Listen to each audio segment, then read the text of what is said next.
What's going on in America today? Why are we over our heads in debt? Why can't the politicians bring debt under control? Why are so many people, often both parents now, working at low-paying, dead-end jobs and still making do with less? What's the future of the American economy and way of life?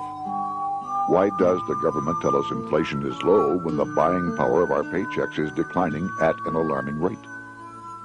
Only a generation ago, bread was a quarter, and you could get a new car for $19.95. The problem is that since 1864, we've had a debt-based banking system. All our money is based on government debt. We cannot extinguish government debt without extinguishing our money supply. That's why talk of paying off the national debt without reforming our banking system is an impossibility. That's why the solution does not lie in discussing the size of the national debt, rather it lies in reforming our banking system. This is the Federal Reserve headquarters in Washington. It sits on this very impressive address, right on Constitution Avenue, right across from the Lincoln Memorial. But is it federal? Is it really part of the United States government? Well, what we're about to show you is that there's nothing federal about the Federal Reserve, and there are no reserves. The name is a deception created back before the Federal Reserve Act was passed in 1913 to make Americans think that America's central bank operates in the public interest. The truth is that the Federal Reserve is a private bank owned by private stockholders and run purely for their private profit. That's exactly correct. The Fed is a privately owned for-profit corporation which, again, has no reserves, at least no reserves available to back up the Federal Reserve notes, which is our common currency. Oh, absolutely. The Federal Reserve is neither federal and has doubtful reserves. It's a private bank that is owned by member banks. And it was chartered under the guise of deceit by an act of Congress in 1913. If there's still any doubt whether the Federal Reserve is a part of the U.S. government, check your local telephone book. In most cities, it is not listed in the blue government pages. It is listed in the business white pages right next to Federal Express, another private company. But more directly, U.S. courts have ruled time and time again that the Fed is a private corporation. Why can't Congress do something about the Fed? Most members of Congress just don't understand the system, and the few who do are afraid to speak up. For example, initially a veteran congressman from Chicago asked us if he could be interviewed for this video. However, both times our camera crew arrived at his office to do the interview, this was all we were able to film. The congressman never appeared, and eventually decided he no longer wanted to participate. But a few others in Congress have been bolder over the years. Here are 3 quick examples. In 1923, Representative Charles A. Lindbergh, a Republican from Minnesota, and father of the famed aviator Lucky Lindy, put it this way: the financial system has been turned over to the Federal Reserve Board. That board administers the finance system by authority of a purely profiteering group. The system is private, conducted for the sole purpose of obtaining the greatest possible profits from the use of other people's money. One of the most outspoken critics in Congress of the Fed was the former chairman of the House Banking and Currency Committee during the Great Depression years. Lewis T. McFadden, Republican of Pennsylvania, said in 1932, "We have in this country one of the most corrupt institutions the world has ever known. I refer to the Federal Reserve Board. This evil institution has impoverished the people of the United States and has practically bankrupted our government. It has done this through the corrupt practices of the moneyed vultures who control it." Senator Barry Goldwater was a frequent critic of the Fed. Most Americans have no real understanding of the operation of the international moneylenders. The accounts of the Federal Reserve System have never been audited. It operates outside the control of Congress and manipulates the credit of the United States. The Federal Reserve really even though it is not part of the federal government, it is more powerful than the federal government. It's more powerful than the president, the Congress, and the courts. Now, a lot of people challenge me on that, but let me prove my case. The Federal Reserve determines what the average person's car payment is going to be, what their house payment is going to be, and whether they have a job or not. And I submit to you that that's total control. And the Federal Reserve is the largest single creditor of the United States government. What does Proverbs tell us? The borrower is servant to the lender. What one has to understand is that from the day the Constitution was adopted right up to today, the folks who profit from privately owned central banks, as Madison called them, the money changers, have fought a running battle for control over who gets to print America's money. Why is who prints the money so important? Think of money as just another commodity.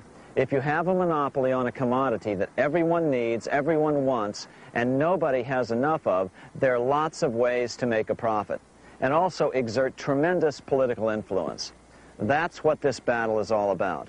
Throughout the history of the United States, the money power has gone back and forth between Congress and some sort of privately owned central bank. The Founding Fathers knew the evils of a privately owned central bank. First of all, they had seen how the privately owned British central bank, the Bank of England, had run up the British national debt to such an extent that Parliament had been forced to place unfair taxes on the American colonies. In fact, as we'll see later, Ben Franklin claimed that this was the real cause of the American Revolution. Most of the Founding Fathers realized the potential dangers of banking and feared bankers' accumulation of wealth and power. Jefferson put it this way: I sincerely believe that banking institutions are more dangerous to our liberties than standing armies. The issuing power should be taken from the banks and restored to the people to whom it properly belongs. That succinct statement of Jefferson is, in fact, the solution to all our economic problems today. It bears repeating. The issuing power should be taken from the banks and restored to the people to whom it properly belongs. James Madison, the main author of the Constitution, agreed. Interestingly, he called those behind the central bank scheme money changers. Madison strongly criticized their actions. History records that the money changers have used every form of abuse, intrigue, deceit, and violent means possible to maintain their control over governments by controlling money and its issuance. The battle over who gets to issue our money has been the pivotal issue throughout the history of the United States. Wars are fought over it, depressions are caused to acquire it. Yet after World War I, this battle was rarely mentioned in newspapers or history books. Why? By World War I, the money changers, with their dominant wealth, had seized control of most of the nation's press. Throughout U.S. history, this battle over who gets the power to issue our money has raged. In fact, it's changed hands back and forth 8 times since 1764. Yet this fact has virtually vanished from public view for over 3 generations behind a smokescreen emitted by Fed cheerleaders in the media. Until we stop talking about deficits and government spending and start talking about who controls how much money we have, it's all just a big shell game, a complete and utter deception. It won't matter if you pass an ironclad amendment to the Constitution mandating a balanced budget. Our situation is only going to get worse until we root out the cause at its source. What's the solution for our national problem? First of all, education. That's what this video presentation is all about. But secondly, we must act. We must take back the power to issue our own money. Issuing our own money is not a radical solution. I want to stress that. It's the same solution used at different points in U.S. history by men like Benjamin Franklin, Thomas Jefferson, Andrew Jackson, Martin Van Buren, and Abraham Lincoln. So, to sum it up, in 1913, Congress gave an independent central bank, deceptively named the Federal Reserve, a monopoly over issuing America's money, and the debt generated by this quasi-private corporation is what is killing the American economy. Though the Federal Reserve is now the most powerful central bank in the world, it was not the first. So where did this idea come from? To really understand the magnitude of the problem, we have to travel back to Europe. Just who are these money changers James Madison spoke of? In the Bible, 2,000 years ago, Jesus drove the money changers from the temple. It was the only time Jesus used force during his ministry. What were money changers doing in the temple? When Jews came to Jerusalem to pay their temple tax, they could only pay it with a special coin, the half shekel of the sanctuary. This was a half ounce of pure silver about this size. It was the only coin around at that time which was pure silver and of assured weight without the image of a pagan emperor. Therefore, to Jews, the half shekel was the only coin acceptable to God. But these coins were not plentiful. The money changers had cornered the market on them. Then they raised the price, just like any other commodity, to whatever the market would bear. In other words, money changers were making exorbitant profits because they held a virtual monopoly on money. The Jews had to pay whatever they demanded. To Jesus, this totally violated the sanctity of God's house.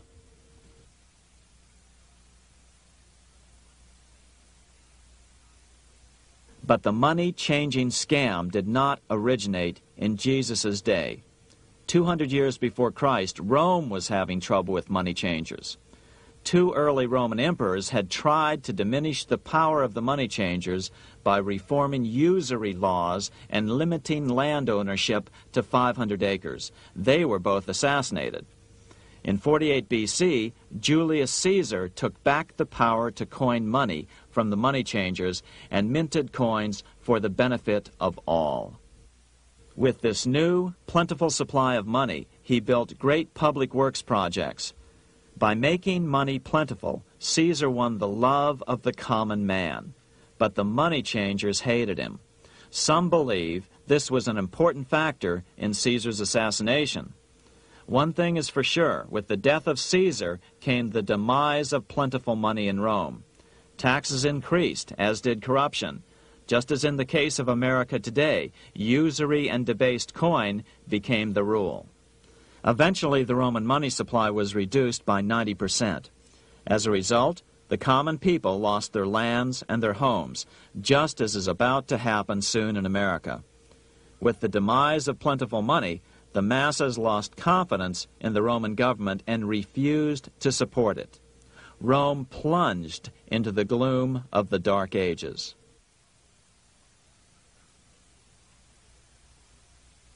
A 1,000 years after the death of Christ, money changers, those who loan out and manipulate the quantity of money, were active in medieval England. In fact, they were so active that acting together, they could manipulate the entire English economy. These were not bankers per se. The money changers generally were the goldsmiths. They were the first bankers because they started keeping other people's gold for safekeeping in their vaults. The first paper money was merely a receipt for gold left at the goldsmith. Paper money caught on because it was more convenient than carrying around a lot of heavy gold and silver coins.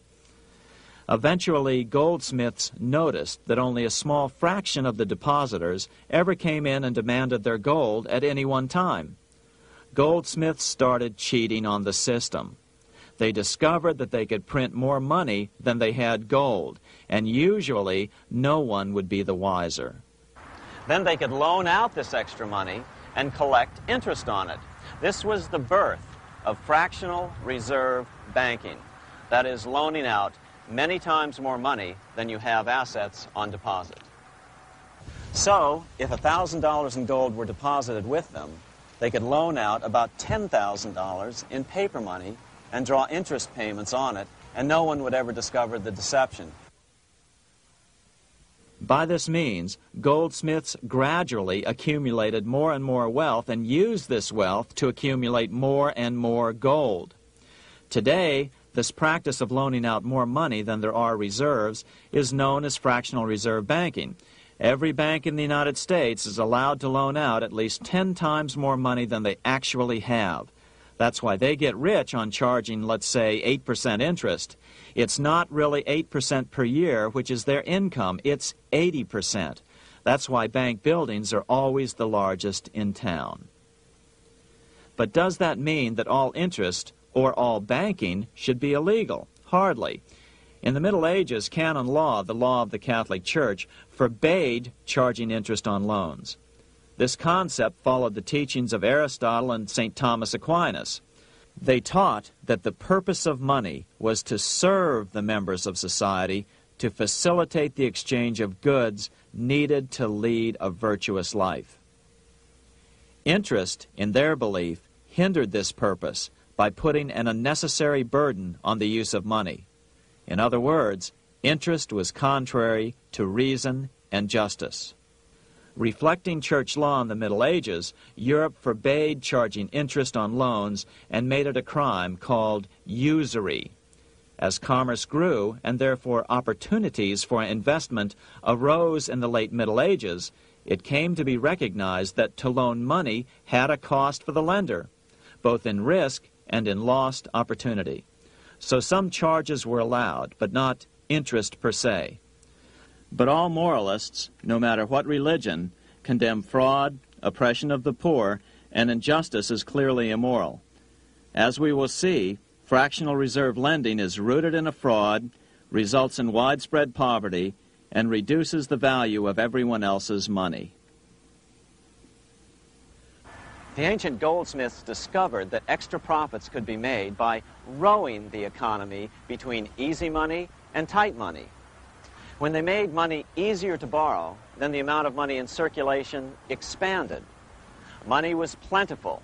People took out more loans to expand their businesses. But then the money changers would tighten the money supply. They would make loans more difficult to get. What would happen? Just what happens today. A certain percentage of people could not repay their previous loans and could not take out new loans to repay the old ones. Therefore, they went bankrupt and had to sell their assets to the goldsmiths for pennies on the dollar. The same thing is still going on today. Only today, we call this rowing of the economy up and down the business cycle. Like Julius Caesar, King Henry I of England finally resolved to take the money power away from the goldsmiths about 1100 A.D. Henry could have used anything as money, seashells, feathers, or even yak dung, as is often done in remote Tibetan provinces. But he invented one of the most unusual money systems in history. It was called the tally stick system. Here I have one of the few surviving examples of this form of British money, which lasted 726 years until 1826, a tally stick. The tally system was adopted to avoid the monetary manipulation of the goldsmiths. Tally sticks were money fabricated out of sticks of polished wood. Notches were cut along one edge of the stick to indicate the denominations.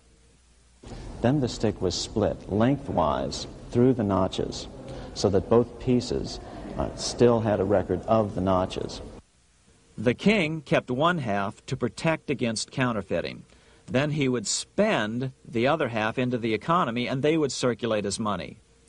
This particular tally stick is huge. It represented 25,000 pounds. One of the original stockholders in the Bank of England purchased his original shares with this stick. In other words, he bought shares in the world's richest and most powerful corporation with a stick of wood. It's ironic that after its formation in 1694, the Bank of England attacked the tally stick system because it was money outside the power of the money changers, just as King Henry had wanted it to be. Why do people accept sticks of wood for money? That's a great question. Throughout history, people traded anything they thought had value and used as money. You see, the secret is that money is only what people agree on to use as money. What's our paper money today? It's really just paper. But here's the trick. King Henry ordered that tally sticks had to be used to pay the king's taxes. This built-in demand for tally sticks immediately made them circulate and be accepted as money. And they worked well. In fact, no other form of money has worked so well for so long as tally sticks. Keep in mind, the British Empire was built under the tally stick system. The tally stick system succeeded despite the fact that the money changers constantly attacked it by offering the metal coin system as competition. In other words, metal coins never went completely out of circulation, but tally sticks hung on because they were good for the payment of taxes. Finally, in the 1500s, King Henry VIII relaxed the laws concerning usury, and the money changers wasted no time reasserting themselves. They quickly made their gold and silver money plentiful for a few decades. But when Queen Mary took the throne and tightened the usury laws again, the money changers renewed the hoarding of gold and silver coins, forcing the economy to plummet. When Queen Mary's sister, Queen Elizabeth I, took the throne, she was determined to regain control over English money. Her solution was to issue gold and silver coins from the public treasury and take the control over the money supply away from the money changers. Although control over money was not the only cause of the English Revolution in 1642, religious differences fueled the conflict. Monetary policy played a major role. Financed by the money changers, Oliver Cromwell finally overthrew King Charles, purged the Parliament, and put the king to death. The money changers were immediately allowed to consolidate their financial power. The result was that for the next 50 years, the money changers plunged Great Britain into a series of costly wars.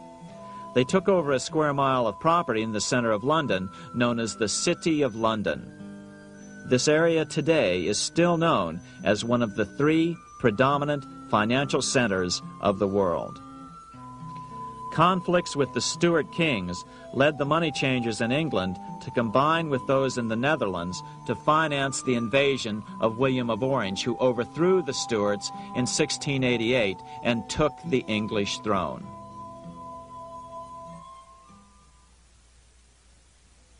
By the end of the 1600s, England was in financial ruin. 50 years of more or less continuous wars with France and Holland had exhausted her. Frantic government officials met with the money changers to beg for the loans necessary to pursue their political purposes. The price was high: a government-sanctioned, privately owned bank which could issue money created out of nothing. It was to be the modern world's first privately owned central bank, the Bank of England. Although it was deceptively called the Bank of England to make the general population think it was part of the government, it was not. Like any other private corporation, the Bank of England sold shares to get started. The investors, whose names were never revealed, were supposed to put up £1.25 million British pounds in gold coin to buy their shares in the bank, but only £750,000 was ever received. Despite that, the bank was duly chartered in 1694 and started out in the business of loaning out several times the money it supposedly had in reserves, all at interest. In exchange, the new bank would loan British politicians as much of the new currency as they wanted, as long as they secured the debt by direct taxation of the British people. So, legalization of the Bank of England amounted to nothing less than legal counterfeiting of a national currency for private gain. Unfortunately, nearly every nation now has a privately controlled central bank using the Bank of England as the basic model. Such is the power of these central banks that they soon take total control over a nation's economy. It soon amounts to nothing but a plutocracy, ruled by the rich. It would be like putting control of the army in the hands of the mafia. The danger of tyranny would be extreme. Yes, we need central banks. No, we do not need them in private hands. The central bank scam is really a hidden tax. The nation sells bonds to the central bank to pay for things it does not have the political will to raise taxes to pay for. But the bonds are purchased with money the central bank creates out of nothing. More money in circulation makes your money worth less. The government gets as much money as it needs, and the people pay for it in inflation. The beauty of the plan is that not one person in 1,000 can figure it out because it's usually hidden behind complex-sounding economics gibberish. With the formation of the Bank of England, the nation was soon awash in money. Prices throughout the country doubled. Massive loans were granted for just about any wild scheme. One venture proposed to drain the Red Sea to recover gold supposedly lost when the Egyptian army drowned pursuing Moses and the Israelites.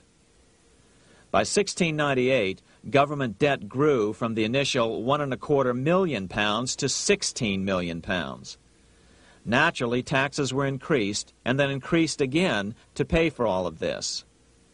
With the British money supply firmly in their grip, the British economy began a wild roller coaster series of booms and depressions, exactly the sort of thing a central bank claims it is determined to prevent. There are two things which I think are intrinsic not just to the Bank of England but to central banking generally. The first is an involvement in the formulation of monetary policy with the specific objective of achieving monetary stability. However, since the Bank of England took control, the British pound has rarely been stable.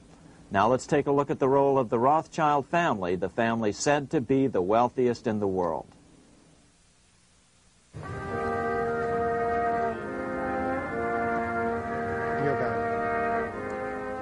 This is Frankfurt, Germany.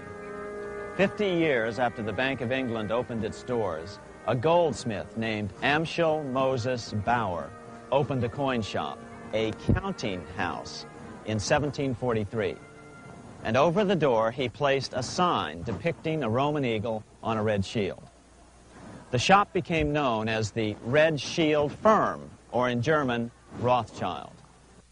When his son, Amschel Meyer Bauer, inherited the business, he decided to change his name to Rothschild. Amschel soon learned that loaning money to governments and kings was more profitable than loaning to private individuals. Not only were the loans bigger, but they were secured by the nation's taxes.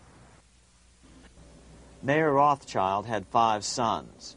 He trained them all in the skills of money creation, then sent them out to the major capitals of Europe to open branch offices of the family banking business. His first son, Amschel Meyer, stayed in Frankfurt to mind the hometown bank. His second son, Solomon, was sent to Vienna. His third son, Nathan, was clearly the most clever. He was sent to London at age 21 in 1798, 100 years after the founding of the Bank of England. His fourth son, Karl, went to Naples, and his fifth son, Jacob, went to Paris. In 1785, Mayer Amschel moved his entire family to this larger house, a 5-story dwelling he shared with the Schiff family. This house was known as the Green Shield. The Rothschilds and the Schiffs would play a central role in the rest of European financial history and in that of the United States. The Rothschilds broke into dealings with European royalty here at Wilhelmshof, the palace of the wealthiest man in Germany. In fact, the wealthiest monarch in all Europe, Prince William of Hesse-Kassel. At first, the Rothschilds were only helping William speculate in precious coins. But when Napoleon chased Prince William into exile, he sent £550,000, a gigantic sum at that time, to Nathan Rothschild in London with instructions for him to buy consols, British government bonds, also called government stock. But Rothschild used the money for his own purposes. With Napoleon on the loose, the opportunities of wartime investments were nearly limitless. William returned here sometime prior to the Battle of Waterloo in 1815. He summoned Rothschild and demanded his money back. The Rothschilds returned William's money with the interest the British consuls would have paid him had the investment actually been made. But the Rothschilds kept all the past profits they had made using William's money. Nathan Rothschild later bragged that in the 17 years he'd been in England, he'd increased his original £20,000 stake given to him by his father by 2,500 times. By cooperating within the family, the Rothschilds soon grew unbelievably wealthy. By the mid-1800s, they dominated all European banking and were certainly the wealthiest family in the world.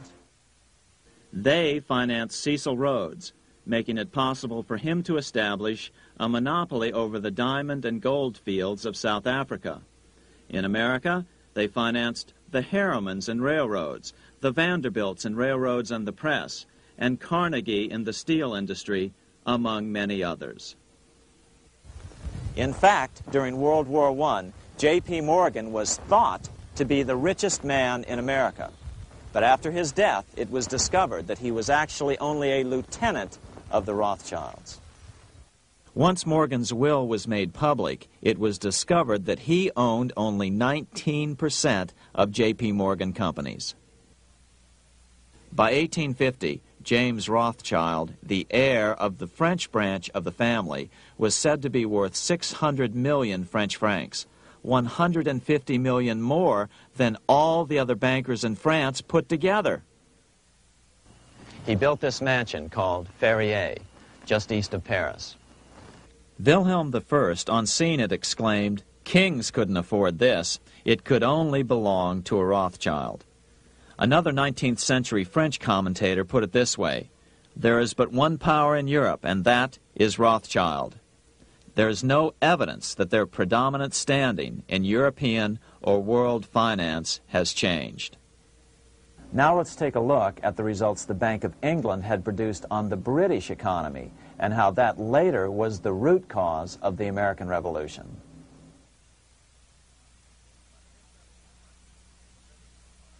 By the mid-1700s, the British Empire was nearing its height of power around the world.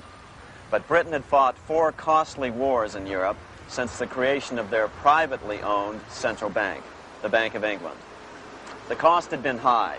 To finance these wars, the British Parliament here had borrowed heavily from the bank. By the mid-1700s, the government's debt here in Britain was £140 million, a staggering sum for those days. Consequently, the British government embarked on a program of trying to raise revenues from their American colonies in order to make their interest payments to the bank. But in America, it was a different story. The scourge of a privately owned central bank had not yet hit. This is Independence Hall in Philadelphia, where the Declaration of Independence and Constitution were signed. In the mid-1700s, pre-revolutionary America was still relatively poor.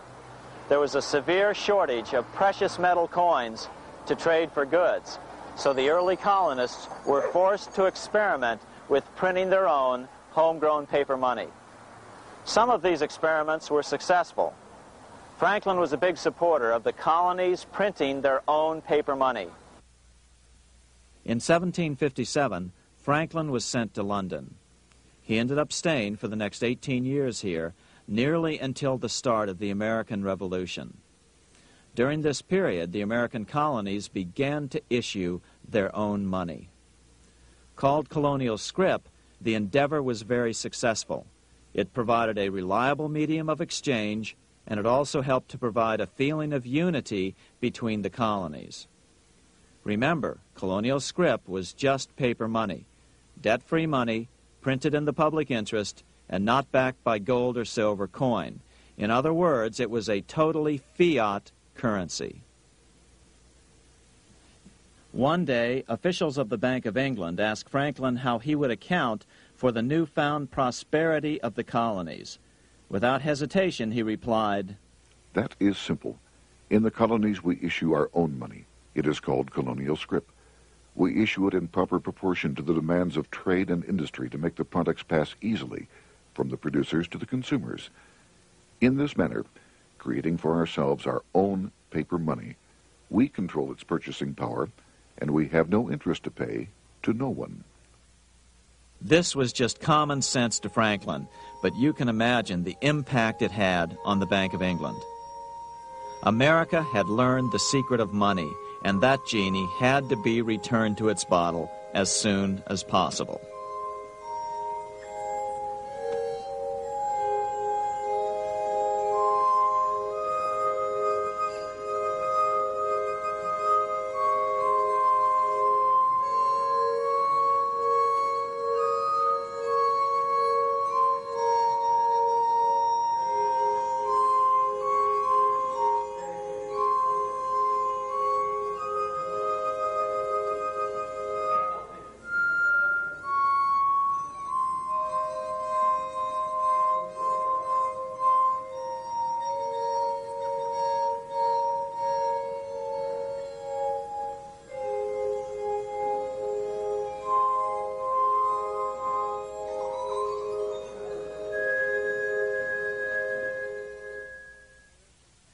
As a result, Parliament hurriedly passed the Currency Act of 1764.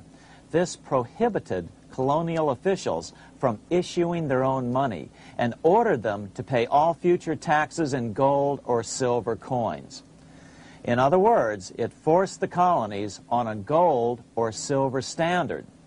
For those who still believe that a gold standard is the answer for America's current monetary problems, look what happened to America after that. Writing in his autobiography, Franklin said, "In 1 year, the conditions were so reversed that the era of prosperity ended and a depression set in to such an extent that the streets of the colonies were filled with unemployed." Franklin claims that this was even the basic cause for the American Revolution. As Franklin put it in his autobiography, The colonies would gladly have borne a little tax on tea and other matters had it not been that England took away from the colonies their money, which created unemployment and dissatisfaction. The inability of the colonists to get the power to issue their own money permanently out of the hands of George III and the international bankers was the prime reason for the Revolutionary War. by the time the first shots were fired in Lexington, Massachusetts, on April 19, 1775, the colonies had been drained of gold and silver coin by British taxation. As a result, the Continental government had no choice but to print money to finance the war. At the start of the Revolution, the U.S. money supply stood at $12 million. By the end of the war, it was nearly $500 million. As a result, the currency was virtually worthless. Shoes sold for $5,000 a pair. Colonial scrip had worked because just enough was issued to facilitate trade. As George Washington lamented, a wagon load of money will scarcely purchase a wagon load of provisions. Today, those who support a gold-backed currency point to this period during the Revolution to demonstrate the evils of a fiat currency. But remember, the same currency had worked so well 20 years earlier during times of peace that the Bank of England had Parliament outlaw it. Towards the end of the Revolution, the Continental Congress, meeting here at Independence Hall, grew desperate for money. In 1781, they allowed Robert Morris, their financial superintendent, to open a privately owned central bank. Incidentally, Morris was a wealthy man who had grown wealthier during the Revolution by trading in war materials. Called the Bank of North America, the new bank was closely modeled after the Bank of England. It was allowed to practice fractional reserve banking. That is, it could lend out money it didn't have, then charge interest on it. If you or I were to do that, we would be charged with fraud, a felony. The bank's charter called for private investors to put up $400,000 worth of initial capital. But when Morris was unable to raise the money, he brazenly used his political influence to have gold deposited in the bank, which had been loaned to America by France. He then loaned this money to himself and his friends to reinvest in shares of the bank. And, like the Bank of England, the bank was given a monopoly over the national currency. Soon the dangers became clear. The value of American currency continued to plummet. So, 4 years later, in 1785, the bank's charter was not renewed. The leader of the effort to kill the bank, William Findley of Pennsylvania, explained the problem this way, quote, "This institution, having no principle but that of avarice, will never be varied in its object, to engross all the wealth, power, and influence of the state."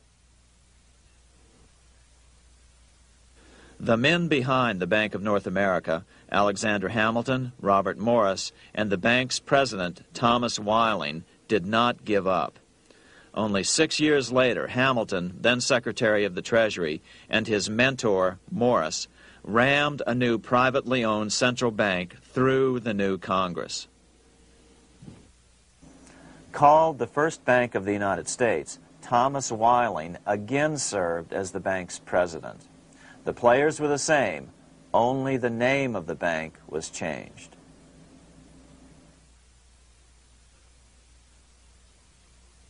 In 1787, colonial leaders assembled in Philadelphia to replace the ailing Articles of Confederation. As we saw earlier, both Thomas Jefferson and James Madison were unalterably opposed to a privately owned central bank. They had seen the problems caused by the Bank of England. They wanted nothing of it. As Jefferson later put it, "If the American people ever allow private banks to control the issue of their currency, first by inflation, then by deflation, the banks and the corporations which grow up around them will deprive the people of all property until their children wake up homeless on the continent their fathers conquered." during the debate over the future monetary system, another one of the founding fathers, Gouverneur Morris, castigated the motivations of the owners of the Bank of North America. Gouverneur Morris headed the committee that wrote the final draft of the Constitution. Morris knew the motivations of the bank well. Along with his old boss, Robert Morris, Gouverneur Morris and Alexander Hamilton were the ones who had presented the original plan for the Bank of North America to the Continental Congress in the last year of the Revolution. In a letter he wrote to James Madison on July 2nd, 1787, Gouverneur Morris revealed what was really going on. The rich will strive to establish their dominion and enslave the rest. They always did. They always will.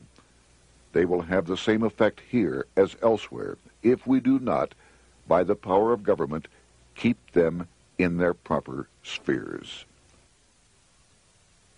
Despite the defection of Gouverneur Morris from the ranks of the bank, Hamilton, Robert Morris, Thomas Whiling, and their European backers were not about to give up.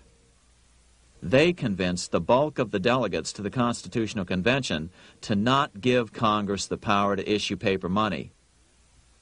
Most of the delegates were still reeling from the wild inflation of the paper currency during the Revolution. They had forgotten how well colonial scrip had worked before the war. But the Bank of England had not. The money changers could not stand to have America printing her own money again. So the Constitution is silent on the matter. This grievous defect left the door wide open for the money changers, just as they had planned.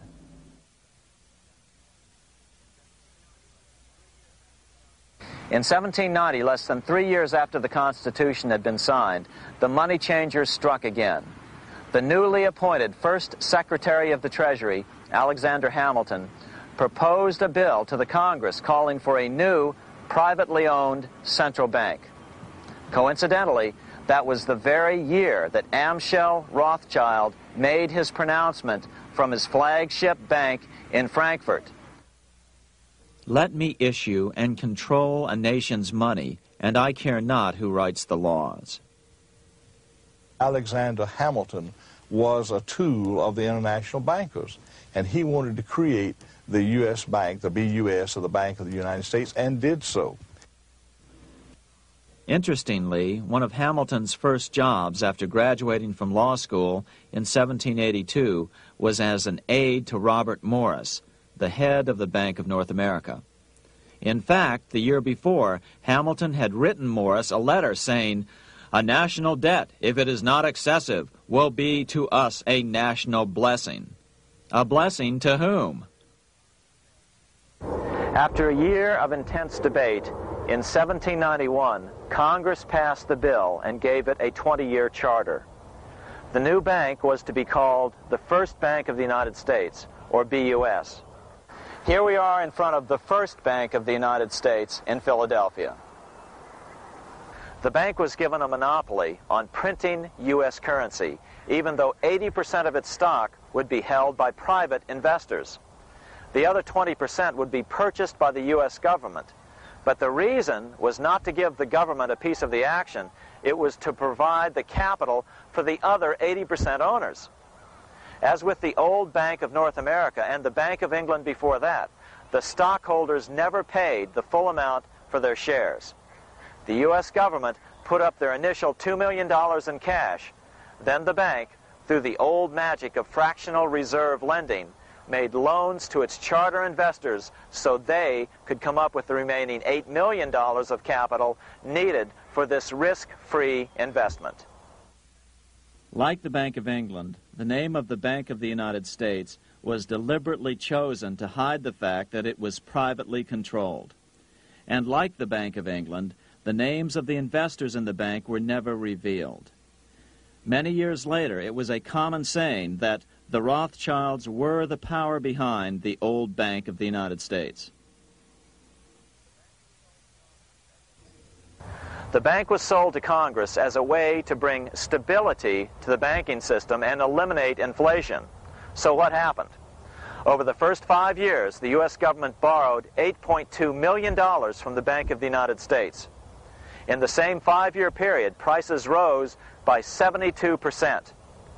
Jefferson, as the new Secretary of State, watched the borrowing with sadness and frustration, unable to stop it.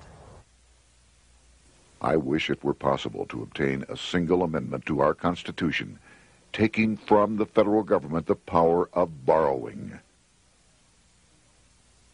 Millions of Americans feel the same way today. They watch in helpless frustration as the federal government borrows the American economy into oblivion. So, although it was called the First Bank of the United States, it was not the first attempt at a privately owned central bank in this country. As with the Bank of North America, the government put up most of the cash to get this private bank going, then the bankers loaned the money to each other to buy the remaining stock in the bank. It was a scam, plain and simple, and they wouldn't be able to get away with it for long. But first, we have to travel back to Europe to see how a single man was able to manipulate the entire British economy by obtaining the first news of Napoleon's final defeat.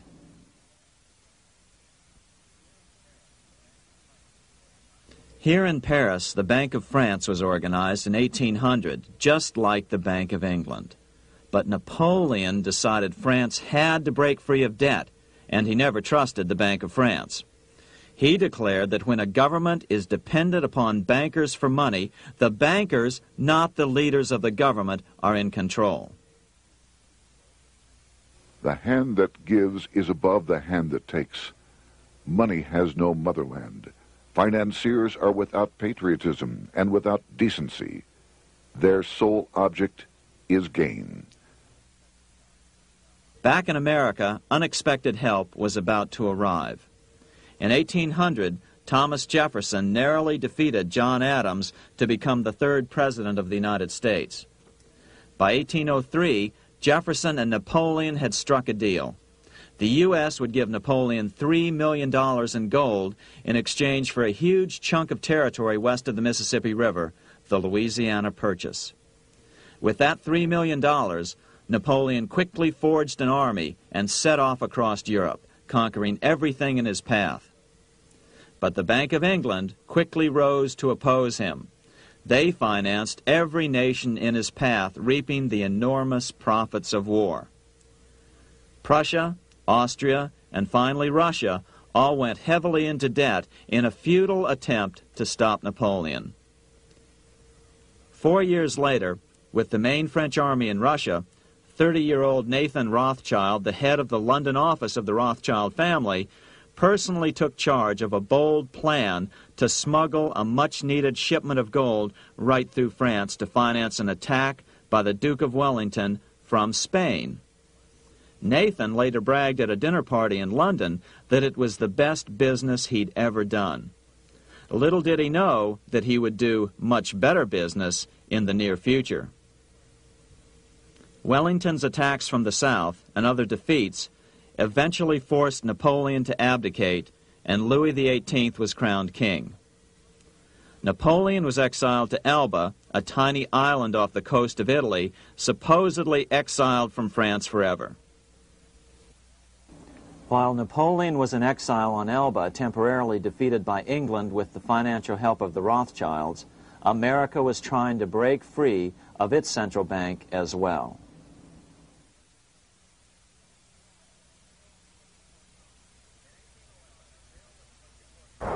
In 1811, a bill was put before Congress to renew the charter of the Bank of the United States. The debate grew very heated, and the legislatures of both Pennsylvania and Virginia passed resolutions asking Congress to kill the bank. The press corps of the day attacked the bank openly, calling it a great swindle, a vulture, a viper, and a cobra. Oh, to have an independent press once again in America. A congressman named P.B. Porter attacked the bank from the floor of Congress, saying if the bank's charter was renewed, Congress, quote, will have planted in the bosom of this Constitution a viper, which one day or another will sting the liberties of this country to the heart, close quote. Prospects didn't look that good for the bank.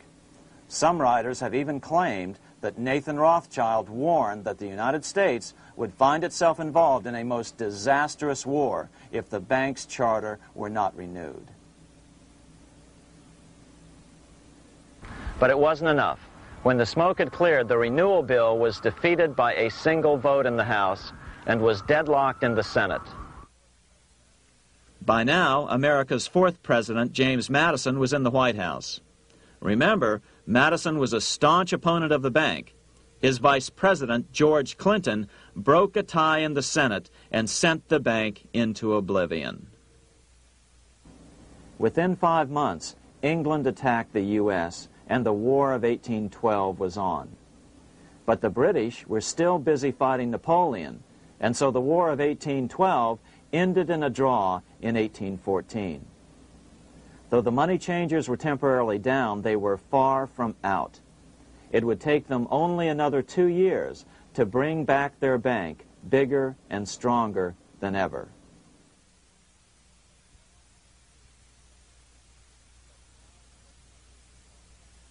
But now let's return to Napoleon, because nothing else in history more aptly demonstrates the ingenuity of the Rothschild family than their control of the British stock market after Waterloo. In 1815, a year after the end of the War of 1812 in America, Napoleon escaped his exile and returned to Paris. French troops were sent out to capture him, but such was his charisma that the soldiers rallied around their old leader and hailed him as their emperor once again. In March of 1815, Napoleon equipped an army which Britain's Duke of Wellington defeated less than 90 days later at Waterloo. Some writers claim Napoleon borrowed £5 million from the Bank of England to rearm, but it appears these funds actually came from the Ouvard banking house in Paris. Nevertheless, from about this point on, it was not unusual for privately controlled central banks to finance both sides in a war. Why would a central bank finance opposing sides in a war? Because war is the biggest debt generator of them all. A nation will borrow any amount for victory. The ultimate loser is loaned just enough to hold out the vain hope of victory, and the ultimate winner is given enough to win. Besides, such loans are usually conditioned upon the guarantee that the victor will honor the debts of the vanquished.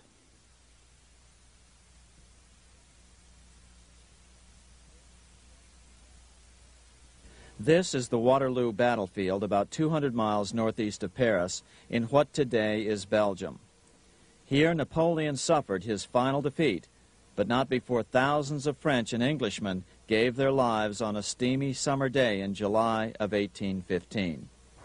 Right over there, on June 18, 1815, 74,000 French troops met 67,000 troops from Britain and other European nations.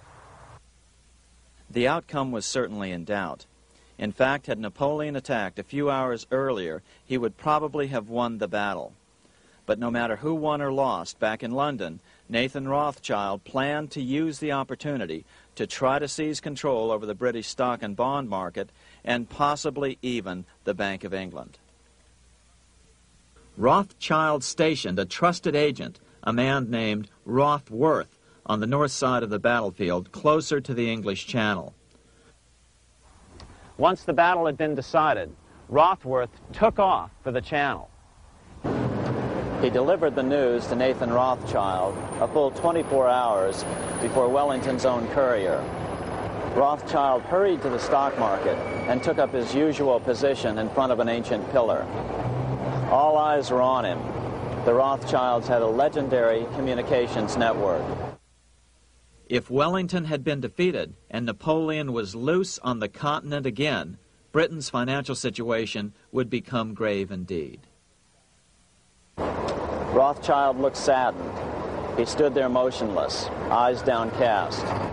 Then suddenly he began selling. Other nervous investors saw that Rothschild was selling. It could only mean one thing. Napoleon must have won, Wellington must have lost. The market plummeted.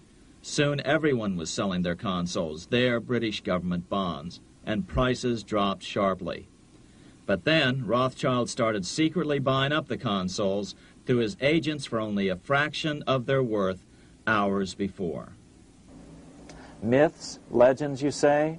100 years later, the New York Times ran a story which said that Nathan's grandson had attempted to secure a court order to suppress a book with this stock market story in it. The Rothschild family claimed the story was untrue and libelous, but the court denied the Rothschilds' request and ordered the family to pay all court costs. What's even more interesting about this story is that some authors claim that the day after the Battle of Waterloo, in a matter of hours, Nathan Rothschild came to dominate not only the bond market, but the Bank of England as well. Whether or not the Rothschild family seized control of the Bank of England, the first privately owned central bank in a major European nation and the wealthiest, one thing is certain.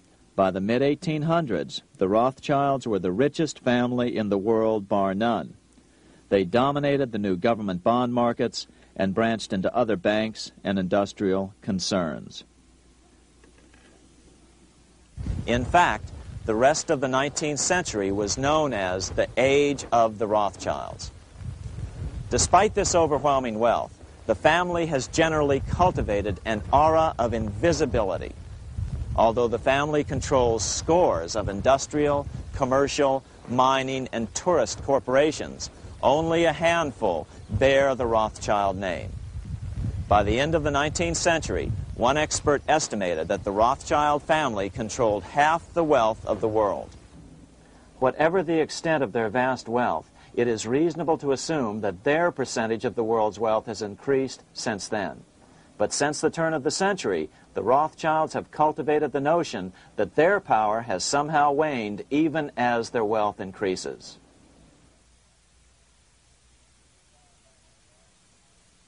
Meanwhile, back in Washington in 1816, just 1 year after Waterloo and Rothschild's alleged takeover of the Bank of England, the American Congress passed a bill permitting yet another privately owned central bank. This bank was called the Second Bank of the United States. The new bank's charter was a copy of the previous bank's. The U.S. government would own 20% of the shares of the bank. Of course, the federal share was paid by the Treasury up front into the bank's coffers. Then, through the magic of fractional reserve lending, it was transformed into loans to private investors who then bought the remaining 80% of the shares. Just as before, the primary stockholders remained a secret. But it is known that the largest block of shares, about 1/3 of the total, were sold to foreigners. As one observer put it, it is certainly no exaggeration to say that the Second Bank of the United States was rooted as deeply in Britain as it was in America. So, by 1816, some authors claim the Rothschilds had taken control over the Bank of England and backed a new, privately owned central bank in America as well.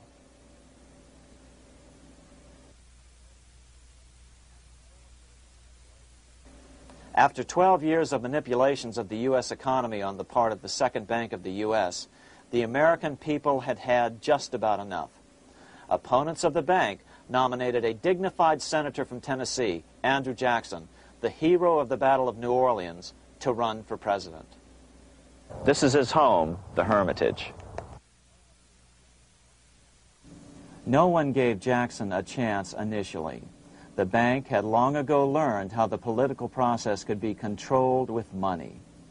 To the surprise and dismay of the money changers, Jackson was swept into office in 1828. Jackson was determined to kill the bank at the first opportunity and wasted no time in trying to do so. But the bank's 20-year charter didn't come up for renewal until 1836, the last year of his second term, if he could survive that long. During his first term, Jackson contented himself with rooting out the bank's many minions from government service. He fired 2,000 of the 11,000 employees of the federal government. In 1832, with his re-election approaching, the bank struck an early blow, hoping Jackson would not want to stir up controversy. They asked Congress to pass a renewal bill 4 years early. Naturally, Congress complied, then sent it to the president for signing. But Jackson weighed in with both feet. Old Hickory, never a coward, vetoed the bill. His veto message is one of the great American documents. It clearly lays out the responsibility of the American government towards its citizens, rich and poor. It is not our own citizens only who are to receive the bounty of our government. More than 8 millions of the stock of this bank are held by foreigners. Is there no danger to our liberty and independence in a bank that in its nature has so little to bind it to our country? Controlling our currency, receiving our public monies, and holding thousands of our citizens' independence would be more formidable and dangerous than a military power of the enemy. If government would confine itself to equal protection and, as heaven does its rains, shower its favor alike on the high and the low, the rich and the poor, it would be an unqualified blessing. In the act before me, there seems to be a wide and unnecessary departure from these just principles. Later that year, in July 1832, Congress was unable to override Jackson's veto. Now Jackson had to stand for re-election. Jackson took his argument directly to the people. For the first time in U.S. history, Jackson took his presidential campaign on the road. Before then, presidential candidates stayed at home and looked presidential. His campaign slogan was "Jackson and no bank." The National Republican Party ran Senator Henry Clay against Jackson. Despite the fact that the bankers poured over $3 million into Clay's campaign, Jackson was reelected by a landslide in November of 1832. Despite his presidential victory, Jackson knew the battle was only beginning. "The hydra of corruption is only scotched, not dead," said the newly elected president. Jackson ordered his new Secretary of Treasury, Lewis McLean, to start removing the government's deposits from the second bank and start placing them in state banks. But McLean refused to do so. Jackson fired him and appointed William J. Duane as the new Secretary of the Treasury. Duane also refused to comply with the president's requests, and so Jackson fired him as well and then appointed Roger B. Taney to the office. Taney did withdraw government funds from the bank starting on October 1st, 1833. Jackson was jubilant. "I have it chained. I'm ready with screws to draw every tooth and then the stumps." But the bank was not yet done fighting. Its head, Nicholas Biddle, used his influence to get the Senate to reject Taney's nomination. Then, in a rare show of arrogance, Biddle threatened to cause a depression if the bank was not rechartered. This worthy president thinks that because he has scalped Indians and imprisoned judges, he is to have his way with the bank. He is mistaken. Next, in an unbelievable fit of honesty for a central banker, Biddle admitted that the bank was going to make money scarce to force Congress to restore the bank. Nothing but widespread suffering will produce any effect on Congress. Our only safety is in pursuing a steady course of firm restriction, and I have no doubt that such a course will ultimately lead to restoration of the currency and the recharter of the bank. What a stunning revelation. Here was the pure truth, revealed with shocking clarity. Biddle intended to use the money contraction power of the bank to cause a massive depression until America gave in. Unfortunately, this has happened time and time again throughout U.S. history and is about to happen again in today's world. Nicholas Biddle made good on his threat. The bank sharply contracted the money supply by calling in old loans and refusing to extend new ones. A financial panic ensued, followed by a deep depression. Naturally, Biddle blamed Jackson for the crash, saying that it was caused by the withdrawal of federal funds from the bank. Unfortunately, his plan worked well. Wages and prices sagged. Unemployment soared along with business bankruptcies. The nation quickly went into an uproar. Newspaper editors blasted Jackson in editorials. The bank threatened to withhold payments, which then could be made directly to key politicians for their support. Within only months, Congress assembled in what was called the panic session. 6 months after he had withdrawn funds from the bank, Jackson was officially censured by a resolution which passed the Senate by a vote of 26 to 20. It was the first time a president had ever been censured by Congress. Jackson lashed out at the bank. "You are a den of vipers. I intend to rout you out, and by eternal God, I will rout you out." America's fate teetered on a knife edge. If Congress could muster enough votes to override Jackson's veto, the bank would be granted another 20-year monopoly or more over America's money, time enough to consolidate its already great power. Then a miracle occurred. The governor of Pennsylvania came out supporting President Jackson and strongly criticized the bank. On top of that, Biddle had been caught boasting in public about the bank's plan to crash the economy. Suddenly, the tide shifted. In April of 1834, the House of Representatives voted 134 to 82 against rechartering the bank. This was followed up by an even more lopsided vote to establish a special committee to investigate whether the bank had caused the crash. When the investigating committee arrived at the bank's door in Philadelphia, armed with a subpoena to examine the books, Biddle refused to give them up. Nor would he allow inspection of correspondence with congressmen relating to their personal loans and advances he'd made to them. He also refused to testify before the committee back in Washington. On January 8th, 1835, Jackson paid off the final installment on the national debt, which had been necessitated by allowing the banks to issue currency for government bonds rather than simply issuing treasury notes without such debt. He was the only president to ever pay off the debt. A few weeks later, on January 30th, 1835, an assassin by the name of Richard Lawrence tried to shoot President Jackson, but by the grace of God, both pistols misfired. Lawrence was later found not guilty by reason of insanity. After his release, he bragged to friends that powerful people in Europe had put him up to the task and promised to protect him if he were caught.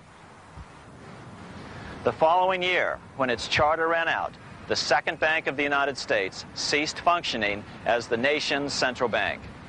Biddle was later arrested and charged with fraud. He was tried and acquitted, but died shortly thereafter while still tied up in civil suits. After his second term as president, Jackson retired here to the Hermitage outside of Nashville to live out his life. He is still remembered here for his determination to kill the bank. In fact, he killed it so well that it took the money changers 77 years to undo the damage. When asked what his most important accomplishment had been, Jackson replied, "I killed the bank." Unfortunately, even Jackson failed to grasp the entire picture and its root cause. Although Jackson had killed the central bank, the most insidious weapon of the money changers, fractional reserve banking, remained in use by the numerous state-chartered banks. This fueled economic instability in the years before the Civil War. Still, the central bankers were out, and as a result, America thrived as it expanded westward. During this time, the principal money changers struggled to regain their lost centralized power, but to no avail. Then, finally, they reverted to the old central bankers' formula: war to create debt and dependency.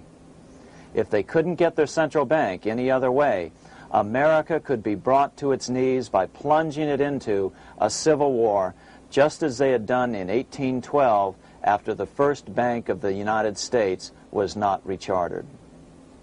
1 month after the inauguration of Abraham Lincoln, the first shots of the American Civil War were fired here at Fort Sumter, South Carolina, on April 12, 1861. Certainly slavery was a cause for the Civil War, but not the primary cause. Lincoln knew that the economy of the South depended upon slavery, and so before the Civil War, he had no intention of eliminating it. Lincoln had put it this way in his inaugural address only 1 month earlier. I have no purpose, directly or indirectly, to interfere with the institution of slavery in the states where it now exists. I believe I have no lawful right to do so, and I have no inclination to do so. Even after the first shots were fired here at Fort Sumter, Lincoln continued to insist that the Civil War was not about the issue of slavery. My paramount objective is to save the Union, and it is not either to save or destroy slavery. If I could save the Union without freeing any slave, I would do it. So what was the Civil War all about? There were many factors at play. Northern industrialists had used protective tariffs to prevent the southern states from buying cheaper European goods. Europe retaliated by stopping cotton imports from the South. The southern states were in a double financial bind. They were forced to pay more for most of the necessities of life, while their income from cotton exports plummeted. The South was angry. But there were other factors at work. The money changers were still stung by America's withdrawal from their control 25 years earlier. Since then, America's wildcat economy had made the nation rich, a bad example for the rest of the world. The central bankers now saw an opportunity to split the rich new nation, to divide and conquer by war. Was this just some sort of wild conspiracy theory at the time? Well, let's take a look at what a well-placed observer of the scene had to say at the time. His name was Otto von Bismarck, Chancellor of Germany, the man who united the German states a few years later. The division of the United States into federations of equal force was decided long before the Civil War by the high financial powers of Europe. These bankers were afraid that the United States, if they remained as one bloc and as one nation, would attain economic and financial independence which would upset their financial domination over the world. Within months after the first shots here at Fort Sumter, the central bankers loaned Napoleon III of France, the nephew of the Waterloo Napoleon, 210 million francs to seize Mexico and station troops along the southern border of the U.S., taking advantage of their war to violate the Monroe Doctrine and return Mexico to colonial rule.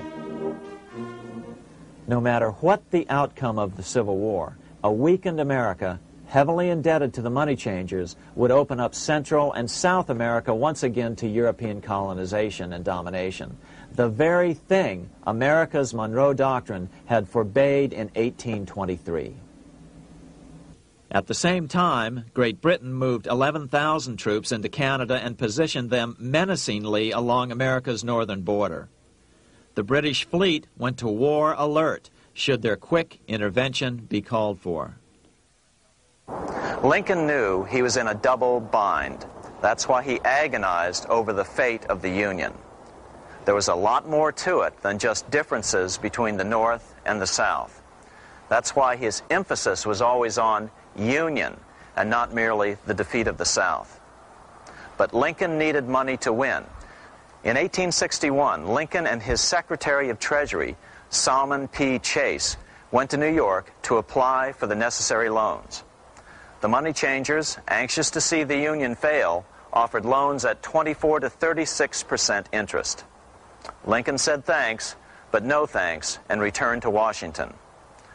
Lincoln sent for an old friend, Colonel Dick Taylor of Chicago, and put him on the problem of financing the war. During one meeting, Lincoln asked Taylor what he'd discovered. Taylor put it this way. Why, Lincoln, that is easy. Just get Congress to pass a bill authorizing the printing of full legal tender treasury notes, and pay your soldiers with them, and go ahead and win your war with them also. When Lincoln asked if the people of the United States would accept the notes, Taylor said, "The people, or anyone else, will not have any choice in the matter if you make them full legal tender. They will have the full sanction of the government and be just as good as any money, as Congress is given that express right by the Constitution." So that's exactly what Lincoln did. In 1862-63, he printed up $450 million worth of the new bills. In order to distinguish them from other banknotes in circulation, he printed them in green ink on the back side. That's why the notes were called greenbacks. With this new money, Lincoln paid the troops and bought their supplies. During the course of the war, nearly $450 million worth of greenbacks were printed at no interest to the federal government. Lincoln understood who was really pulling the strings and what was at stake for the American people. This is how he explained his rationale. The government should create, issue, and circulate all the currency and credit needed to satisfy the spending power of the government and the buying power of consumers. The privilege of creating and issuing money is not only the supreme prerogative of government, but it is the government's greatest creative opportunity. By the adoption of these principles, the taxpayers will be saved immense sums of interest. Money will cease to be master and become the servant of humanity. A truly incredible editorial in the London Times explained the central bankers' attitude towards Lincoln's greenbacks. If this mischievous financial policy, which has its origins in North America, shall become indurated down to a fixture, then That government will furnish its own money without cost. It will pay off debts and be without debt. It will have all the money necessary to carry on its commerce. It will become prosperous without precedent in the history of the world. The brains and wealth of all countries will go to North America. That country must be destroyed, or it will destroy every monarchy on the globe. The scheme was effective, so effective that the next year, 1863, with Federal and Confederate troops beginning to mass for the decisive battle of the Civil War, and the Treasury in need of further congressional authority to issue more greenbacks, Lincoln allowed the bankers to push through the National Bank Act. These new national banks would operate under a virtual tax-free status and collectively had the exclusive monopoly power to create the new form of money, banknotes. Though greenbacks continued to circulate, their numbers were not increased. But most importantly, from this point on, the entire U.S. money supply would be created out of debt by bankers buying U.S. government bonds and issuing them for reserves for banknotes. As historian John Kenneth Galbraith explained it, in numerous years following the war, the federal government ran a heavy surplus. It could not, however, pay off its debt, retire its securities, because to do so meant there would be no bonds to back the national banknotes. To pay off the debt was to destroy the money supply. Later in 1863, Lincoln got some unexpected help from Tsar Alexander II of Russia. The Tsar, like Bismarck in Germany, knew what the international money changers were up to and had steadfastly refused to let them set up a central bank in Russia. If America survived and was able to remain out of their clutches, the Tsar's position would remain secure. If the bankers were successful at dividing America and giving the pieces back to Great Britain and France, both nations under control of their central banks, eventually they would threaten Russia again. So the Tsar gave orders that if either England or France actively intervened and gave aid to the South, Russia would consider such action as a declaration of war. He did the same with part of his Pacific Fleet and sent them to port in San Francisco. Lincoln was reelected the next year, 1864. Had he lived, he would surely have killed the national bank's money monopoly extracted from him during the war. On November 21, 1864, he wrote a friend the following: The money power preys upon the nation in times of peace and conspires against it in times of adversity. It is more despotic than monarchy, more insolent than autocracy, more selfish than bureaucracy. Shortly before Lincoln was murdered, his former Secretary of Treasury, Salmon P. Chase, bemoaned his role in helping secure the passage of the National Banking Act only 1 year earlier. My agency in promoting the passage of the National Banking Act was the greatest financial mistake in my life. It has built up a monopoly which affects every interest in the country. On April 14, 1865, 41 days after his second inauguration and just 5 days after Lee surrendered to Grant at Appomattox, Lincoln was shot by John Wilkes Booth at Ford's Theater. Bismarck, Chancellor of Germany, lamented the death of Abraham Lincoln. The death of Lincoln was a disaster for Christendom. There was no man in the United States great enough to wear his boots. I fear that foreign bankers, with their craftiness and tortuous tricks, will entirely corrupt the exuberant riches of America and use it systematically to corrupt modern civilization. They will not hesitate to plunge the whole of Christendom into wars and chaos in order that the earth should become their inheritance. Bismarck well understood the money changers' plan. Allegations that international bankers were responsible for Lincoln's assassination surfaced in Canada 70 years later in 1934. Gerald G. McGeer, a popular and well-respected Canadian attorney, revealed this stunning charge in a 5-hour speech before the Canadian House of Commons, blasting Canada's debt-based money system.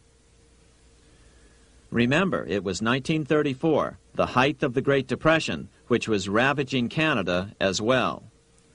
McGeer had obtained evidence deleted from the public record, provided to him by Secret Service agents at the trial of John Wilkes Booth, after Booth's death. McGeer said it showed that Booth was a mercenary working for the international bankers. According to an article in the Vancouver Sun of May 2nd, 1934, Abraham Lincoln, the martyred emancipator of the slaves, was assassinated through the machinations of a group representative of the international bankers who feared the United States president's national credit ambitions. There was only one group in the world at that time who had any reason to desire the death of Lincoln. They were the men opposed to his national currency program and who had fought him throughout the whole Civil War on his policy of greenback currency. Interestingly, McGeer claimed that Lincoln was assassinated not only because international bankers wanted to reestablish a central bank in America, but because they also wanted to base America's currency on gold. Gold they controlled. In other words, put America on a gold standard. Lincoln had done just the opposite by issuing U.S. notes, greenbacks, which were based purely on the good faith and credit of the United States. The article quoted McGeer as saying, "They were the men interested in the establishment of the gold standard and the right of the bankers to manage the currency and credit of every nation in the world. With Lincoln out of the way, they were able to proceed with that plan and did proceed with it in the United States. Within 8 years after Lincoln's assassination, silver was demonetized and the gold standard money system set up in the United States." Not since Lincoln has the U.S. issued debt-free United States notes. These red-sealed bills, which were issued in 1963, were not a new issue from President Kennedy, but merely the old greenbacks reissued year after year. In another act of folly and ignorance, the 1994 Regal Act actually authorized the replacement of Lincoln's greenbacks with debt-based notes. In other words, greenbacks were in circulation in the United States until 1994. Why was silver bad for the bankers and gold good? Simple. Because silver was plentiful in the United States. It was very hard to control. Gold was, and always has been, scarce. Throughout history, it has been relatively easy to monopolize gold, but silver has historically been 15 times more plentiful. With Lincoln out of the way, the money changers' next objective was to gain complete control over America's money. This was no easy task. With the opening of the American West, silver had been discovered in huge quantities. On top of that, Lincoln's greenbacks were generally popular. Despite the European central bankers' deliberate attacks on greenbacks, they continued to circulate in the United States, in fact, until a few years ago. According to historian W. Cleon Skousen, right after the Civil War, there was considerable talk about reviving Lincoln's brief experiment with the constitutional monetary system. Had not the European Money Trust intervened, it would have no doubt become an established institution. It is clear that the concept of America printing her own debt-free money sent shockwaves throughout the European central banking elite. They watched with horror as Americans clamored for more greenbacks. They may have killed Lincoln, but support for his monetary ideas grew. On April 12, 1866, nearly 1 year to the day of Lincoln's assassination, Congress went to work at the bidding of the European central banking interests. It passed the Contraction Act, authorizing the Secretary of the Treasury to begin to retire some of the greenbacks in circulation and thereby contract the money supply. Authors Theodore R. Thorin and Richard F. Warner explained the results of the money contraction in their classic book on the subject, The Truth in Money Book.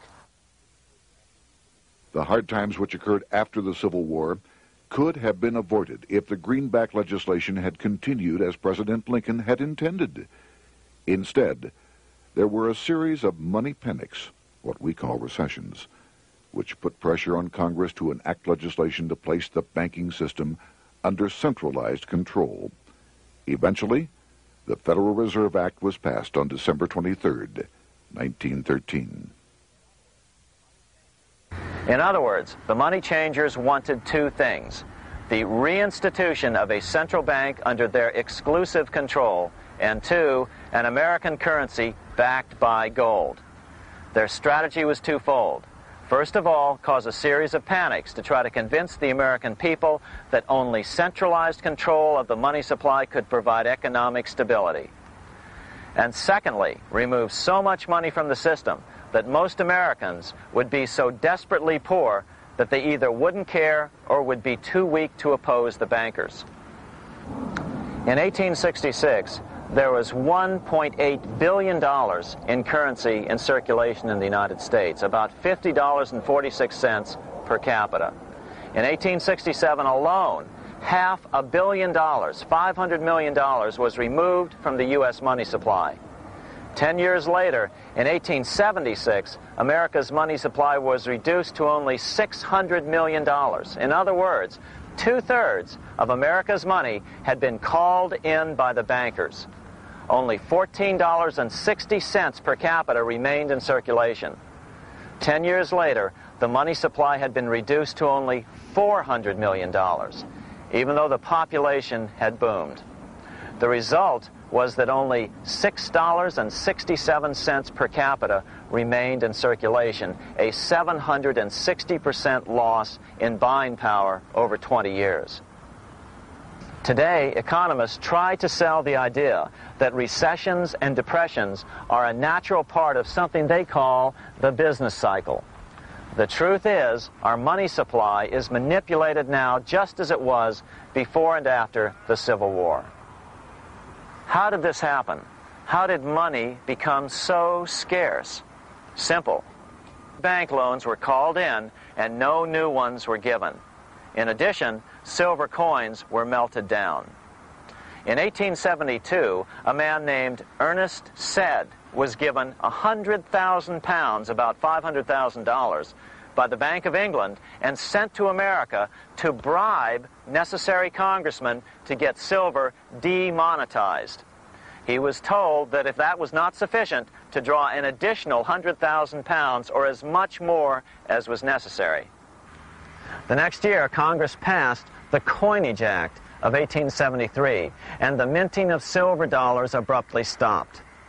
In fact, Representative Samuel Hooper, who introduced the bill in the House, acknowledged that Mr. Sed actually drafted the legislation. But it gets even worse than that. In 1874, Sed himself admitted who was behind the scheme. I went to America in the winter of 1872-73, authorized to secure, if I could, the passage of a bill demonetizing silver. It was in the interest of those I represented, the governors of the Bank of England, to have it done. By 1873, gold coins were the only form of coin money. But the contest over control of America's money was not yet over.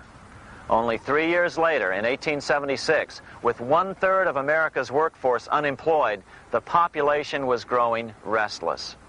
People were clamoring for a return to the greenback money system of President Lincoln or a return to silver money, anything that would make money more plentiful.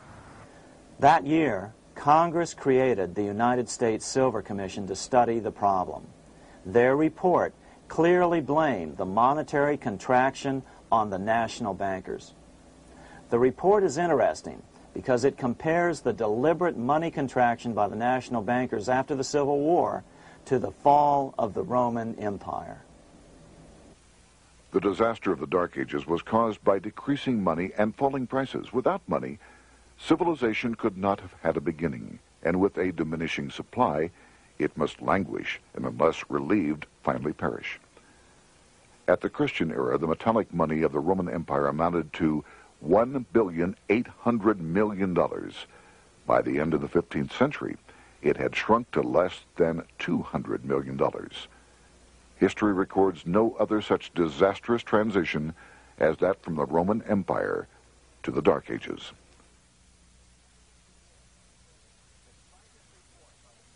Despite this report by the Silver Commission, Congress took no action.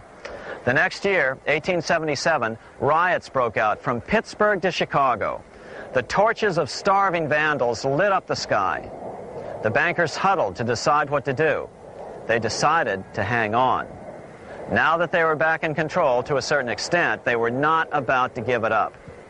At the meeting of the American Bankers Association that year, they urged their membership to do everything in their power to put down the notion of a return to greenbacks. The ABA Secretary, James Buell, authored a letter to the members which blatantly called on the banks to subvert not only Congress, but the press. It is advisable to do all in your power to sustain such prominent daily and weekly newspapers, especially the agricultural and religious press, as will oppose the greenback issue of paper money, and that you will also withhold patronage from all applicants who are not willing to oppose the government issue of money. To repeal the act creating banknotes or to restore to circulation the government issue of money will be to provide the people with money and will therefore seriously affect our individual profits as bankers and lenders. See your congressman at once and engage him to support our interest that we may control legislation.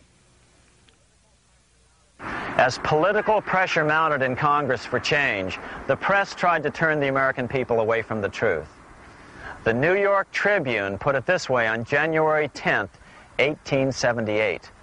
"The capital of the country is organized at last, and we will see whether Congress will dare to fly in its face." But it didn't work entirely. On February 28, 1878, Congress passed the Sherman Law, allowing the minting of a limited number of silver dollars, ending the 5-year hiatus. This did not end gold backing of the currency, however, nor did it completely free silver. Previous to 1873, anyone who brought silver to the U.S. Mint could have it struck into silver dollars free of charge. No longer. But at least some money began to flow back into the economy again. With no further threat to their control, the bankers loosened up on loans, and the post-Civil War depression was finally ended. 3 years later, the American people elected Republican James Garfield president. Garfield understood how the economy was being manipulated. As a congressman, he had been chairman of the Appropriations Committee and was a member of Banking and Currency. After his inauguration, he slammed the money changers publicly in 1881. Whoever controls the volume of money in any country is absolute master of all industry and commerce. And when you realize that the entire system is very easily controlled, one way or another, by a few powerful men at the top, you will not have to be told how periods of inflation and depression originate. Unfortunately, within a few weeks of making this statement, on July 2nd of 1881, President Garfield was assassinated.